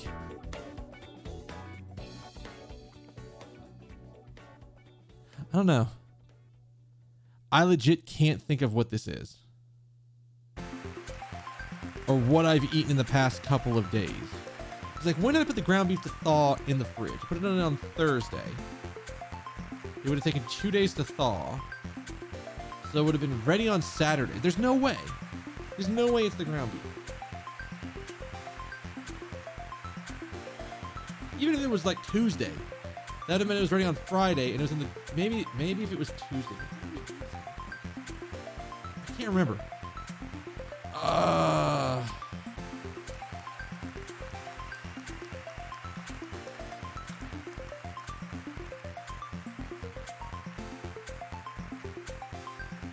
But yeah, I have made a mistake. I don't know what exactly it was, but I know that my body's not done making me pay for it. That's the only thing I can say. And the other thing that sucks is I have to end early tonight. So we're going to get a little bit further in Ace Attorney investigations, and then that'll be the end of it. Unfortunately, even though tomorrow is Memorial Day here in America, and that is a holiday for me, I don't have to do any work officially. I still have to be up at 8 a.m. in case there's a support call. Now, I don't expect there to be a support call tomorrow, but I still have to get up for one, which is what sucks.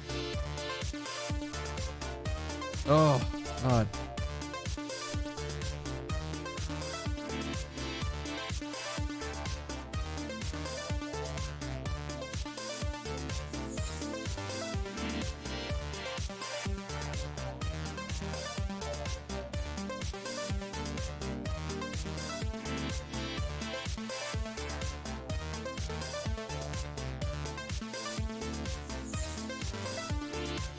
but like it's the one thing. No. Okay, so here's what happens. The way it works for my support lead, when I am the support lead, I need to respond within about 30 minutes from 8 a.m. to 9 p.m.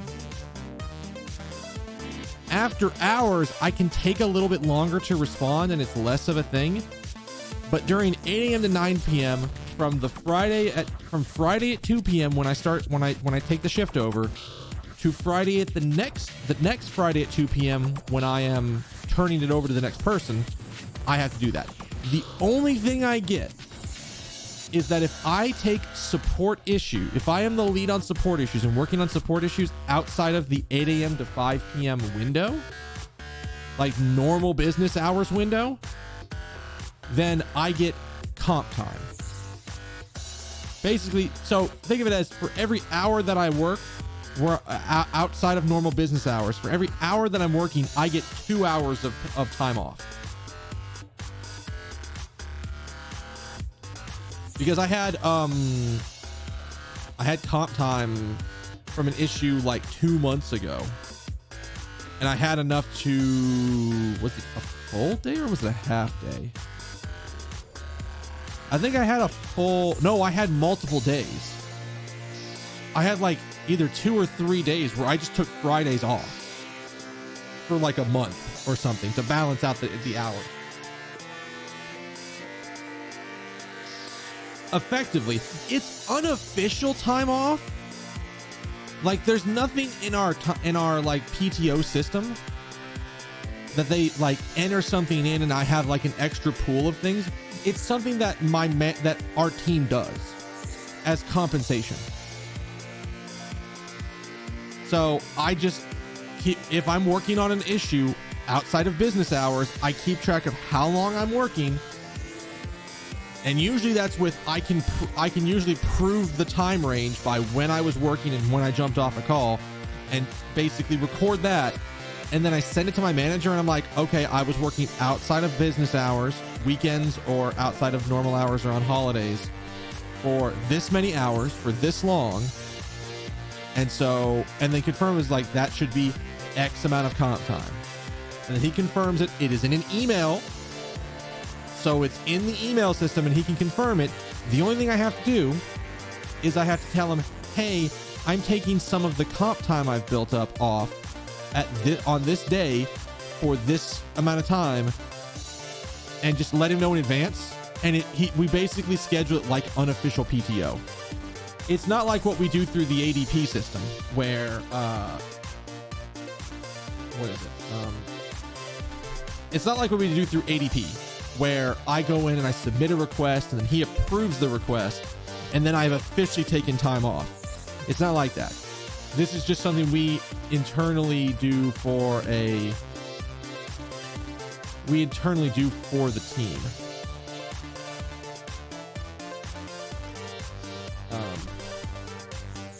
Well, yeah, we'll let that. Turn that battle back on. Stop.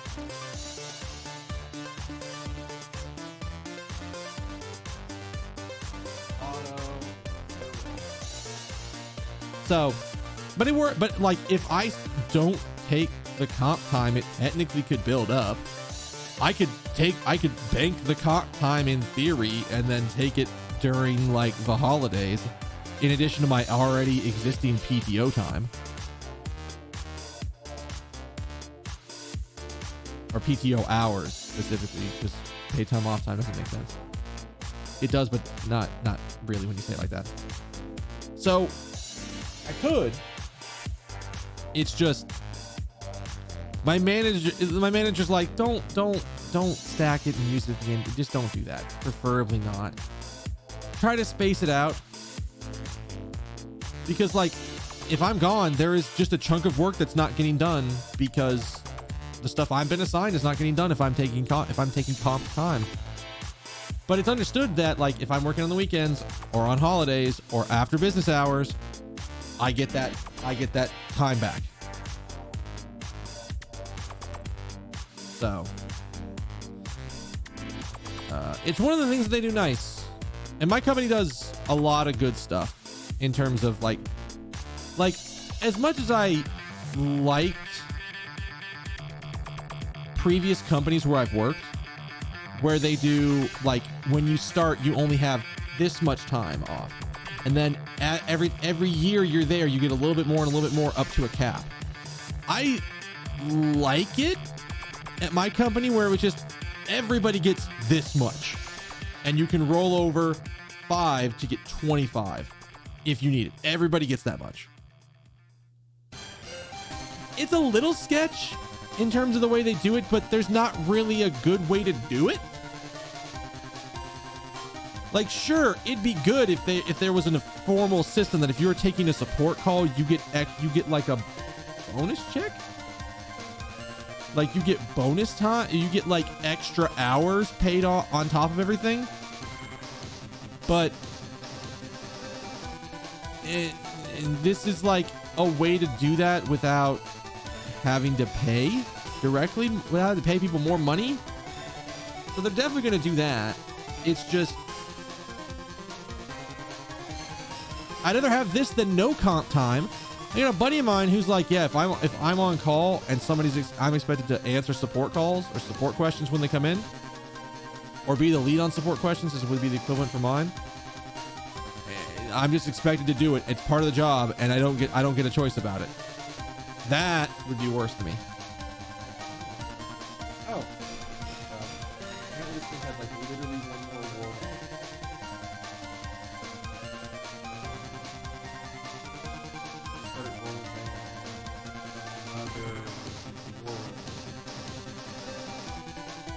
Shit.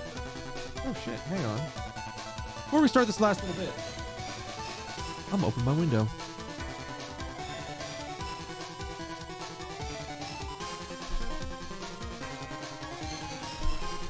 It's fucking 63 outside, and it's 676 in my room, so let's fix that.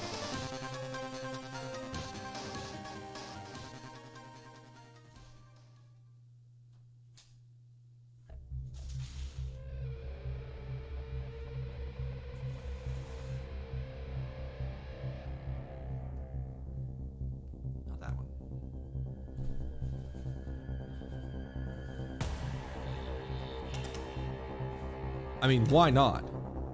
If it's 10 degrees, if it's more than 10 degrees cooler outside, I'm just gonna open my damn window.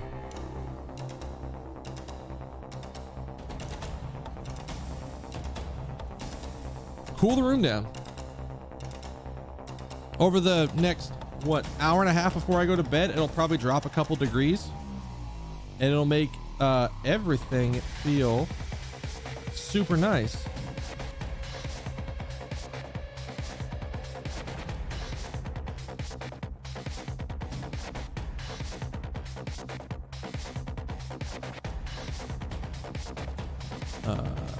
All right, let's jump over to Ace Attorney for at least a little bit longer before we do anything else tonight. All right.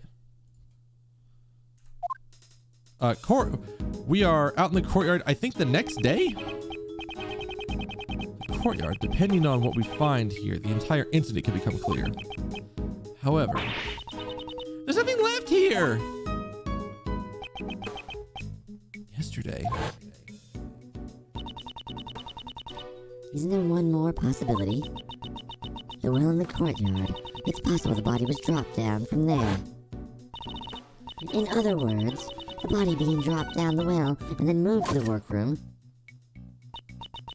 could only have been done during the show. And the only one who could have done it is Simon Keys. Was the body dropped down the well or not? This could be the decisive clue that we need to reach the truth of the matter. Before I continue with the investigation, I should organize my evidence. I love that they do this on multi-day events. I love that they get rid of events that or get rid of evidence that doesn't mean anything anymore.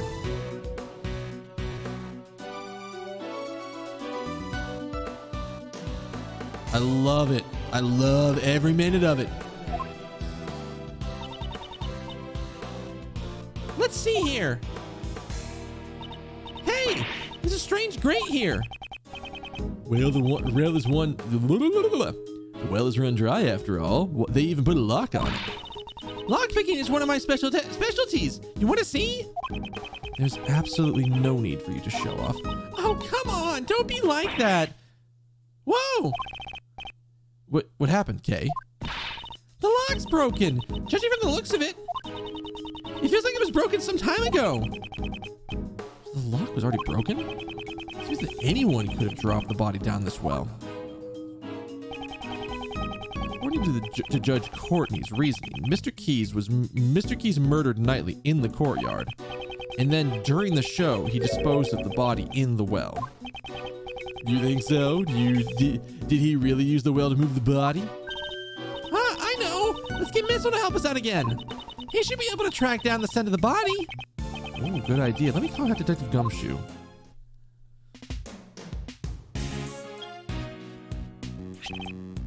Oh, so that needs to be that to that to that. Yes, sir. Detective Gumshoe here. Detective, I have a favor to ask of you. We would like for you to bring Missile to the prison courtyard. Well, sounds like you need the help on one of my 7 secret weapons again, huh, sir? Missile belonged to the police department. Ooh, would you look at that? You know, sometimes they show up right at the beginning of the stream, and then sometimes they show up right at the end of the stream, or sometimes they show up right in the middle of the stream. You never tell. Don't ever click these links, by the way.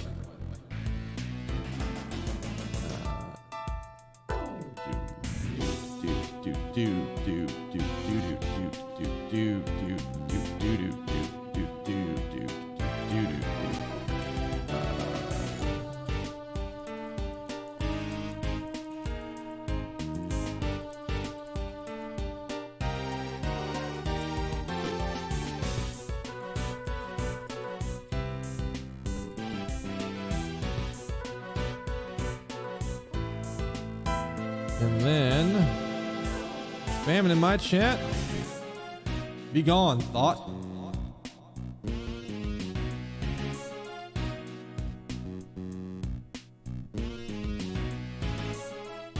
Oh, that's what I need this button for. That's absolutely what I need this button for. Because when I hit that ban button, it should have been smite.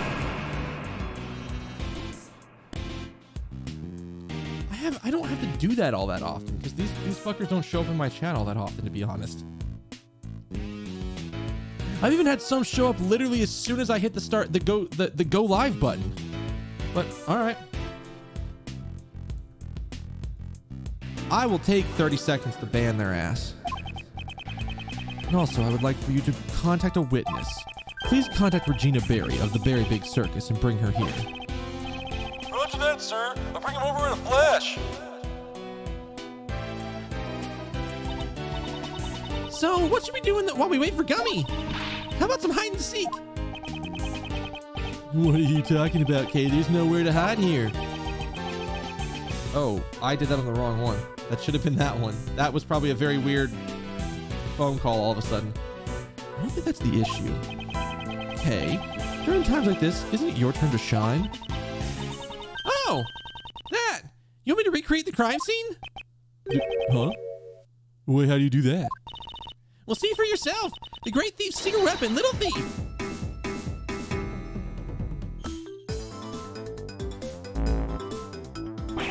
Whoa! What is all that? Those screens are floating in midair. Just what are you doing, Kay? I'm entering the information needed for the simulation. Mr. Shields, this Little Thief is a tool that can recreate a crime scene based on the information it's given. Should I set it for how the place was like when we came here yesterday? Yes, please. I believe that was when they were in the middle of taking down the set. We didn't pay enough attention to the well, so it's possible we may have missed a clue. Leave it to me. I took a photo of the place too. Well, there and a little bit of that. Oh, some of that too. Yeah, and there. Data entry complete. Now to set the projection to maximum output. Dark skies of evening when no other bird dare takes wing. One alone remains all seen. God, it hurts to say that. Now witness the true power of a real modern day Robin Hood. Oh, they upgraded the visual for that. Oh, What just happened? I recreated the courtyard from yesterday, based on the information I entered. This was a tool that the previous Yatagarasu used. It's a device to run simulations to practice stealing things. But using this manner, we can inspect the crime scene as it was in the past. Oh, but it's still a recreation based on what information we have. I can't recreate what I don't have information for, and if my information's incorrect, the recreation could come out strange too. Well, in this case, since I had the photo, there should be no problems. Now then, let's begin the investigation.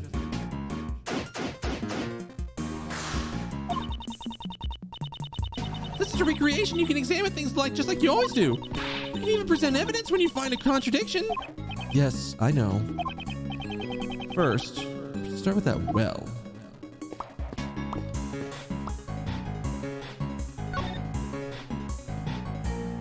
Oh, and there's new investigation music for her. I love this shit. This is good.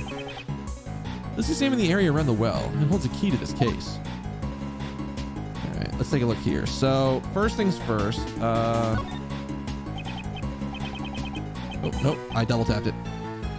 This is a metal weight. It weighs, it's hard to see in the recreation. K, do you remember? I think it was 33 pounds. Okay. I wonder what such a heavy thing was used for. It seemed to be directly related to the circus. Well, let's look at the rope next. It's a sturdy hemp rope. It looks like the rope they used for the tug of wars. I'm not going to play tug of war with you. I didn't even say anything yet. There's a metal stake attached to the end of the rope. Ah, you use these to pin down the tent when you're going camping. It seemed like they deemed this for the performance. I wonder what it was used for. Well, then clearly the pulley system.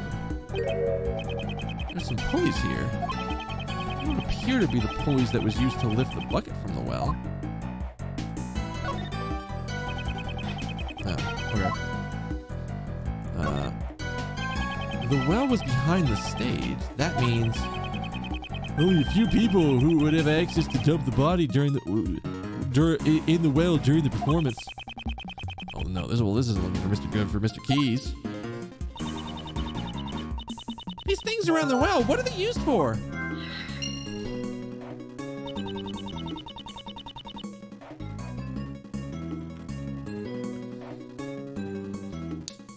I wonder if they use the pulley systems to get him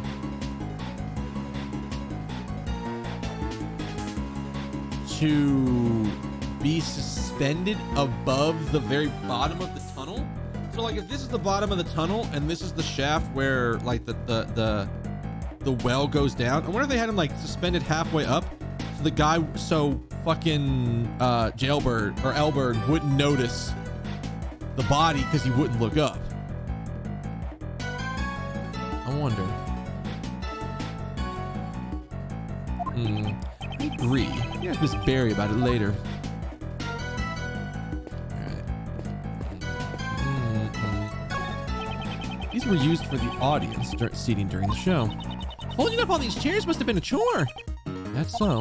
Well, don't tell me. You've never tidied up folding chairs before. I've delegated the task to others in the past. Mr. Edgeworth, you should try doing some manual labor once in a while. How about no? No, I don't think I will.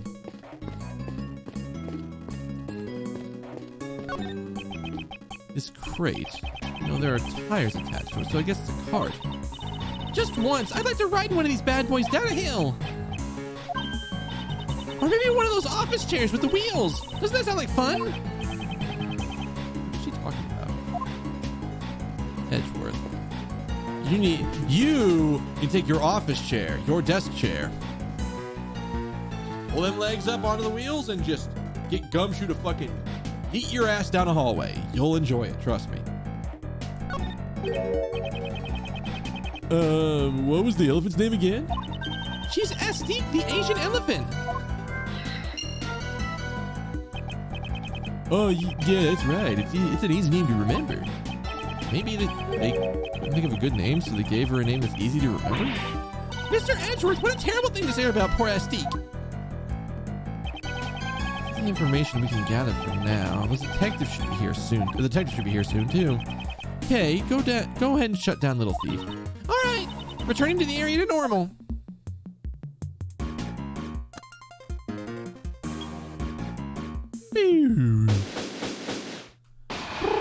Oh, I didn't have any healing because it's a fresh day. Sorry to keep you waiting. Sorry to keep you waiting, sir. Oh God, what the fuck did I do for her voice?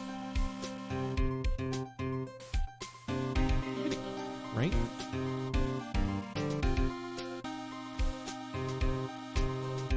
Or what the fuck I did for Regina's voice. That's Dogan's. That's Courtney's. That's the Warden's. That's Mr. Keys. I think I was using this for a generic one, so fuck, I don't remember what I was using for hers. I just had it cranked all the way down and then like slightly up. Maybe? Fuck, I don't know. We're gonna just go with it. If it's different than the last time she spoke, whatever. As long as you know that it's her voice today. Speak of the gummy. Detective Gumshoe, that was rather quick. I couldn't keep you waiting for too long, sir. Well, thanks for coming along too, Regina. No problem. It sounded like so much fun. I skipped practice to come here. Well, thank you for your cooperation. First, Detective, let's have Missile do some tracking. Well, no problem, sir. Hey, Missile, come on over here, pal. What's saying to you, pal? I said over here. What's the matter with Missile? Looks like he's scared of something, sir.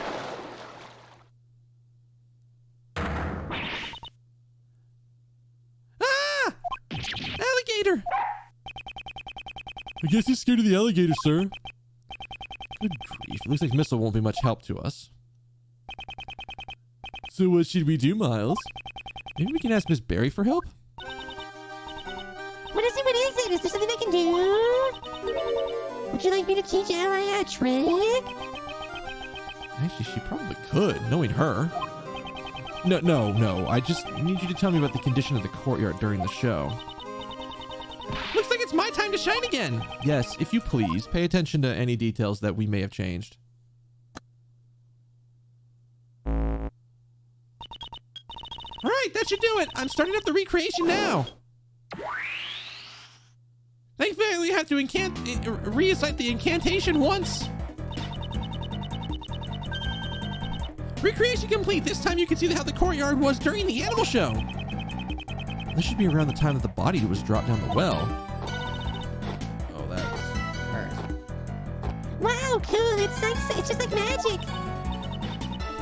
It's not magic. I just recreated the scene based on the information you gave us. See? Look over there. The backstage area is missing. Well, Regina didn't help with the preparations, so she doesn't really know how it was set up. I get it. You can't recreate what you don't have the info for, huh? I'm sorry. It's just because Simon took care of everything, setting everything up. Don't worry yourself none, Regina Pie. Miles is the one at fault here. Why me? Mr. Edgeworth, I've recreated everything in the show in progress. But I can also change it to how it was earlier, when it was being taken down. I see, so you can examine the courtyard during the show and after the show. That's good. We can freely switch between the two different states. Change the recreation state. Just select the little thief on the bottom screen. Now, let's begin the investigation. Going again. Okay. What's in the cart here? Oh. This crate was empty in the recreation earlier. That's right! It was also empty in the picture I took. I'm sorry, that information is wrong. What do you mean it's wrong? That crate contained the stick's food. In the morning on the day of the show, all the apples were gone. I totally forgot about that. I'm sorry. Missing apples, huh? I should make a note of that. The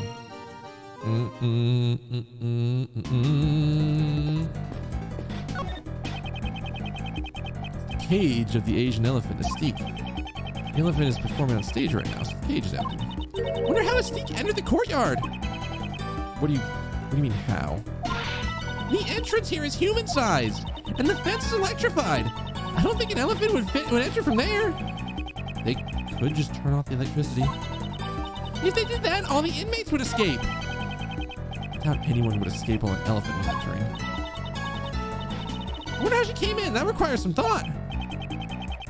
She seems to be enjoying her little brain teaser. We should just let her solve that one on her own.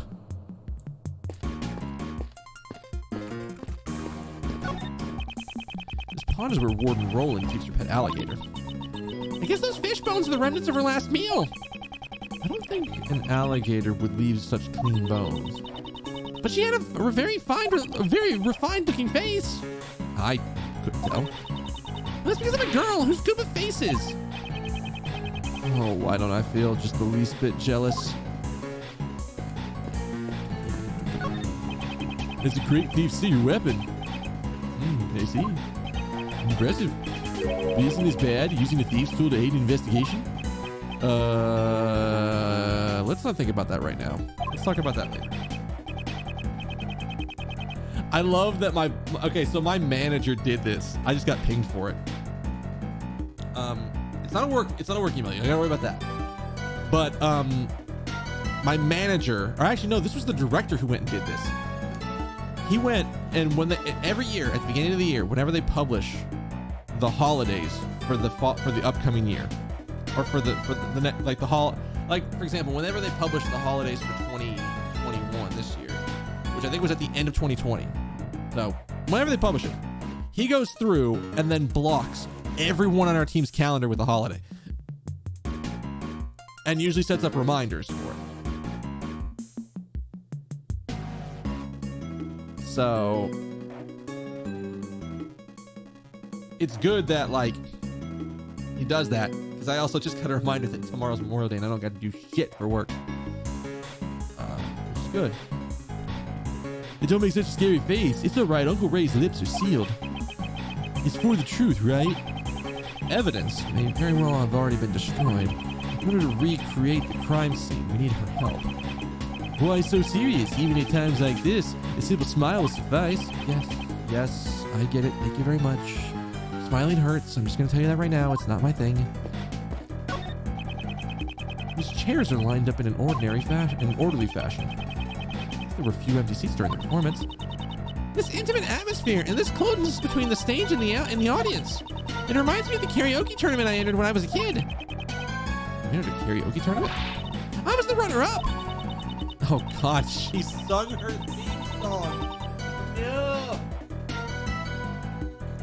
What did she pull this theme song from? Don't tell me you actually sang that song. Of course I did. This song rocks. She actually made it to the finals. Did she steal second place? No. Of course not. If she didn't steal first place, she must have gotten there fair and square. A love story between an elephant and a tiger. I really want to see that. I also want to see Simon in action.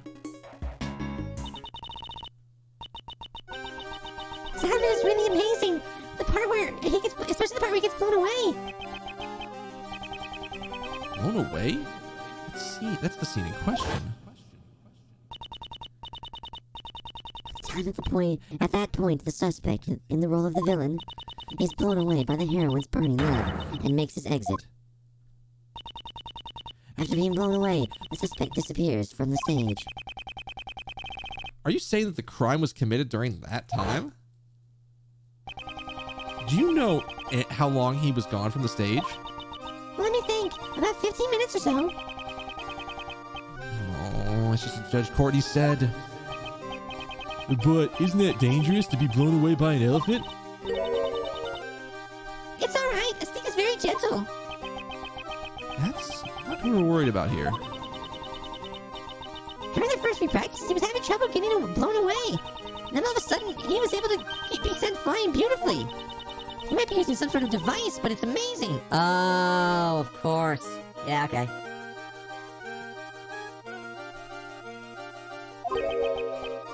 A device? Do you know anything about it? I have no idea. Simon handled it all by himself. That's what all the ropes and weights are for.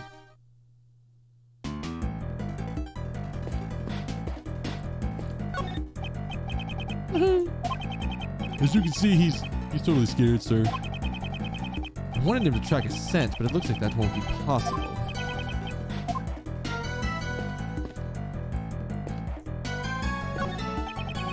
At this point in time, we still don't have enough information about this area. That's right, Mr. Edgeworth. Please steal some information. Steal information. I am taken through my investigation and through logic. I prefer to act first before thinking. You may act before thinking as long as you don't interfere with the investigation. I wouldn't want to arrest you. You come here often, Regina? Yes, I have many friends here. I love this place. New friends, old friends, everyone's a friend here. Yesterday, Mr. Warren introduced me to a new friend, little Allie. Alligator who lurks in the pond in the courtyard? That pond! If you get too close, it feels like you're gonna get gulped! I don't think a little ally would do such a thing. Her stomach wasn't feeling very well yesterday. I'm worried. Aren't you worried? Aren't you at all worried too? Right? Yes, of course! We're all worried, right, Mr. Edgeworth? Yes. Don't drag me into this. Alright, I think what we need to do here is we need to do some logic bombing. Okay,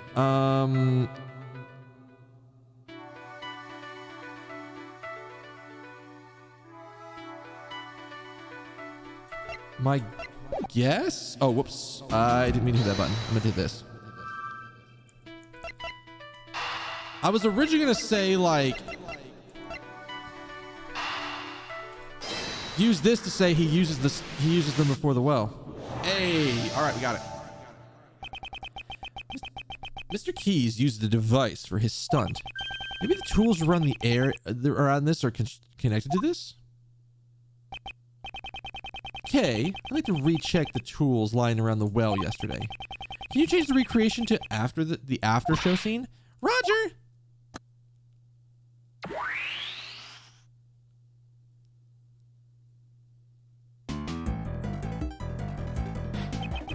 The tools lying around the well. Could they have been part of his device? It seems very likely. I wonder if it's possible to recreate the device. Well, if you ask Mr. Keys, he should be able to tell you how the device was put together. All right, I'll go ask him. Does she even have a way to get in and out? We need to worry about that? Mr. Edgeworth, I asked him about it. And? Did you find out how the device works? Ah, okay, yeah. He used a rope to hang some weights on a pulley. The weights were suspended inside the well. And then he ran the rope through two more pulleys. And then tied the end of the rope to his own body. So he used the force of falling weights to send himself flying? What's to stop the weights from falling on their own? In order to prevent that from happening, he used a stopper. Miss Barry didn't know anything about that well. That means Mr. Keys removed the stopper by himself? Correct! That's why a second rope was needed. This rope was attached to the stopper, and when it was pulled from the stage... Yeet! The stopper would be removed, and the weights would drop down the well. I'm definitely gonna steal this idea. The autographs won't lose to something like this. Don't waste your time. Circus acts require extensive training. Even if you steal the device, it won't do you any good. Well then, I'll train as well. Before you start training, could you first update the recreation for me? Oh yeah, that's right, you wanted me to do that. I should do that. First, let's return to the during the show scene. It really didn't have an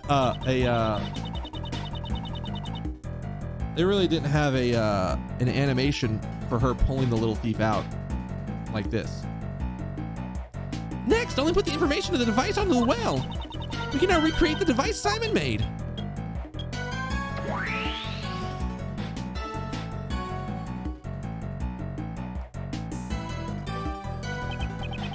So this is the device Mr. Keys used.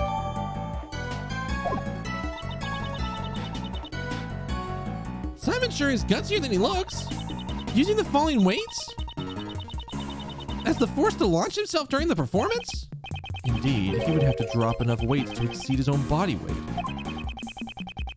in order to provide the strength needed to pull him off stage.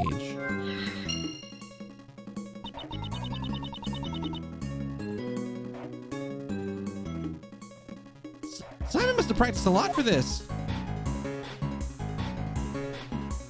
Do we have more logic we can organize?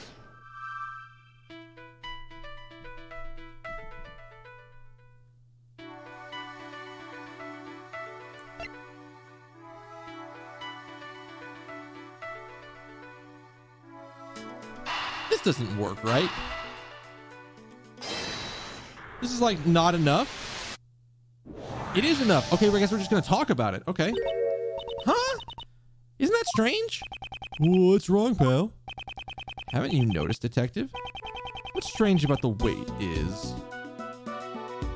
the actual weight itself. It's not heavy enough. In order to pull up Mr. Key's body weight. You're right, sir. Where did the rest of the weight disappear on? The weights disappear to. Looks like it's time to use my seven-secret weapon, sir. Necessary. I'll let the detective know.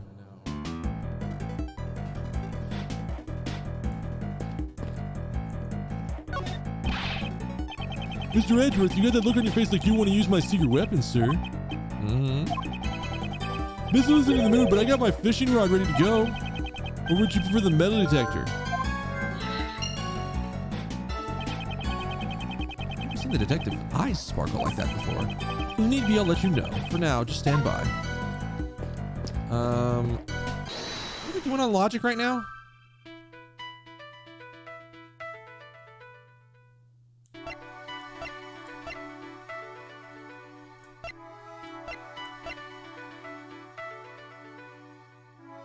Is it possible that in order to have the weight, in enough weight to do it, he used the rest of the apples? Is that possible? Nope. Okay. Pieces don't quite fit right together. All right. I don't think we have enough yet. Oh, wait. Can we, I need to flip the little thief.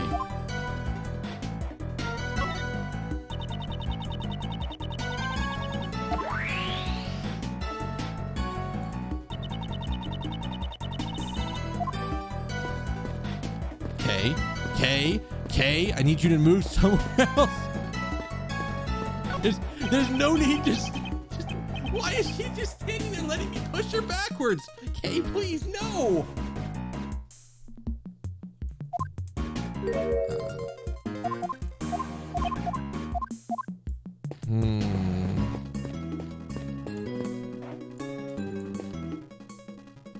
Is there anything I can get out of this? Maybe not.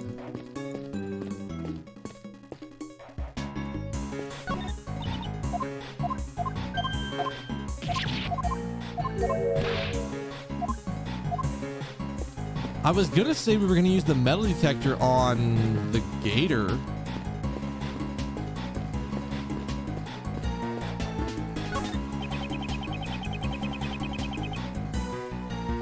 The pond is where Roland keeps her pet alligator. I guess those fish bones are the remnants of her last meal. I think an alligator would leave such clean bones. And she has a very refined looking face. Oh wait, didn't we already get this? Did we get something new? We're about to get something new. Let's go back.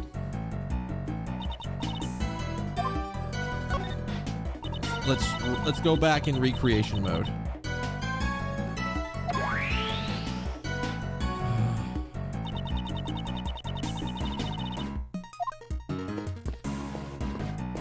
Why does this happen? Okay, why? No, I didn't want to hit that button. I want to hit the logic button again and see if we can get one more logic here. Are we just gonna say like she ate the elephant? She ate the apples? Like, that seems simple enough, right? Okay. The apples in the crate were probably eaten by a steak. Oh, Oh, that's what we're gonna get out of this. Oh, but it's strange. I remember leaving the crate out of reach for Mystique's nose. are you certain? Yes, the crate was still full of apples on the night before the show. And the cart was moved to where her nose could reach it. With that many apples, it would not have been moved by the wind. Most likely, the crate was moved by a person. Prior to the show, the cart's position was already changed and the apples were already eaten. This appears to be correct information. Please update the simulation parameters, Kay. Alright, I'll use the new info to recreate the scene. Using the info we got from Regina, I'll recreate the scene from with the cart in its actual place. So what does that change for us? Recreation complete! What does that change for us then?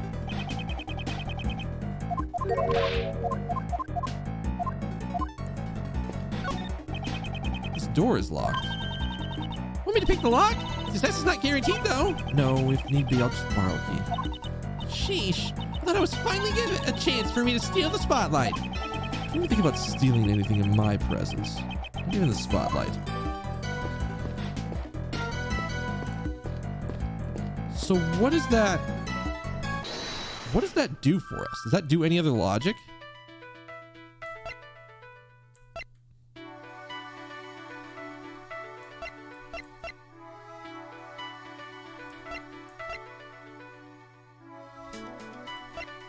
This doesn't happen to be one, right? No way. Didn't think so. I was gonna give it a shot and see if it was worth it.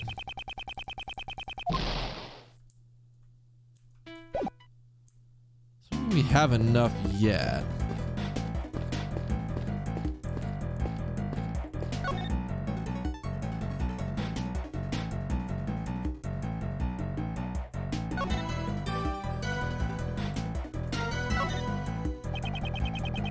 Oh. Excuse me. There's nothing unusual about this area.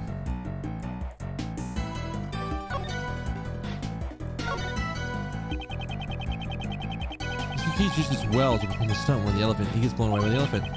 He used those two ropes quite skillfully. The sheet is the same as the one from the workroom. Isn't it the same as the one from the workroom? Yes, I just said that. Why is there always one here? Wonder why there's one here. Huh? Huh, Mr. Edgeworth, are you deep in thought? Why does it feel like she's stealing my thoughts? Okay, I don't see anything.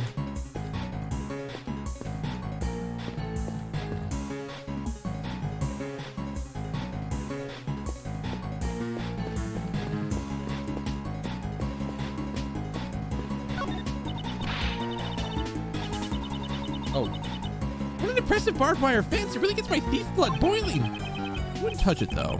I'm in for quite a shock. I know what's on the other side of the fence. Looks like the warden's office. I hear she keeps even more animals over there. Let's just turn this place into a zoo already. Okay, so...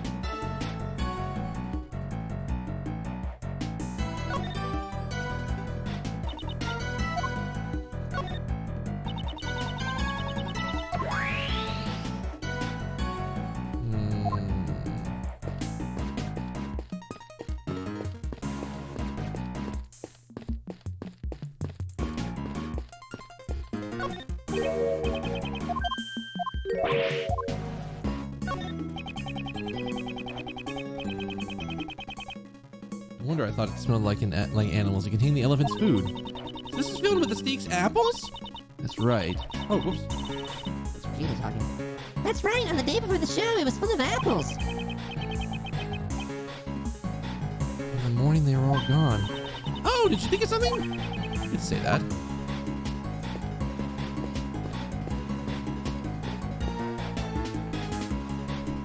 That's not a logic jump, is it? Is it? I thought I tried this, didn't I? I just tried this.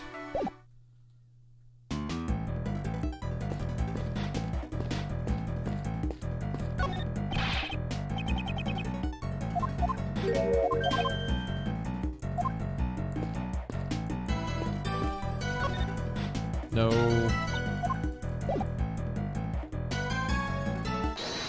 All right, I guess we're gonna try this.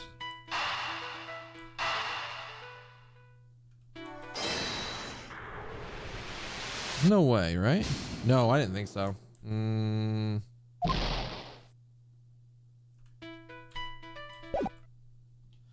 All right. Unfortunately, because I'm on support leave this week, I have to stop here so I can make sure I'm in bed by 1 to be up at 8 a.m. So it sucks, but that is all we get tonight. Thank you all for joining me tonight. This has been a enjoyable set of Ace Attorney. So we started off being suspicious of the boxer, and that threw suspicion back towards the assassin, and I'm still fucking suspicious of the warden, and somehow none of it has cleared our client. None of it. I don't know what to do. I'm gonna have to think about what I have to investigate, because like I can't combine any more of the items, so there's got to be some part of it that I'm missing. Notice you didn't give me a thing for the metal detector, right?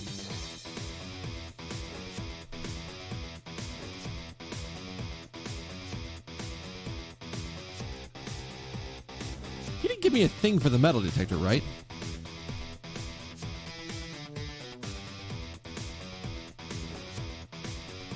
No, he didn't. So what was it? It was...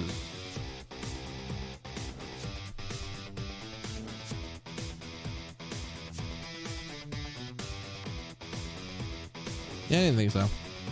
All right. We'll pick this back up tomorrow. It'll be an hour, preferably, assuming that I don't get distracted by something. We're going to try to start at 8 o'clock because I need to be done by noon. I need to be done by midnight. So that's what we're aiming for.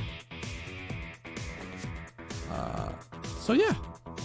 Thank you all for being here. You all are awesome. If you're new, you came in, said hi, any of it, didn't even say hi. If you alert, hit that follow button over by my name. Come back, say hi, hang out. Like I said, we're gonna be playing Ace Attorney, Ace Attorney Investigations 2, the fan translation patch, and we're rolling pretty good with it. So I keep going. I don't know where this is gonna go because again, all the people that I thought were cleared are not super cleared. They could just be lying. So there's gonna be something weird. There's something really weird that's gonna happen here, and I don't know what it's gonna be. But either way, that'll be for tomorrow. All right, I'm gonna head out of here for the night. Thank you all for being here. Before I head out though, I need one kindness to each and every one of you. Have a good morning, good afternoon, good evening, good night, good day, whatever happens to be wherever you are at. And we'll see y'all tomorrow for more Ace Attorney Investigations 2. All right? All right. Well, later.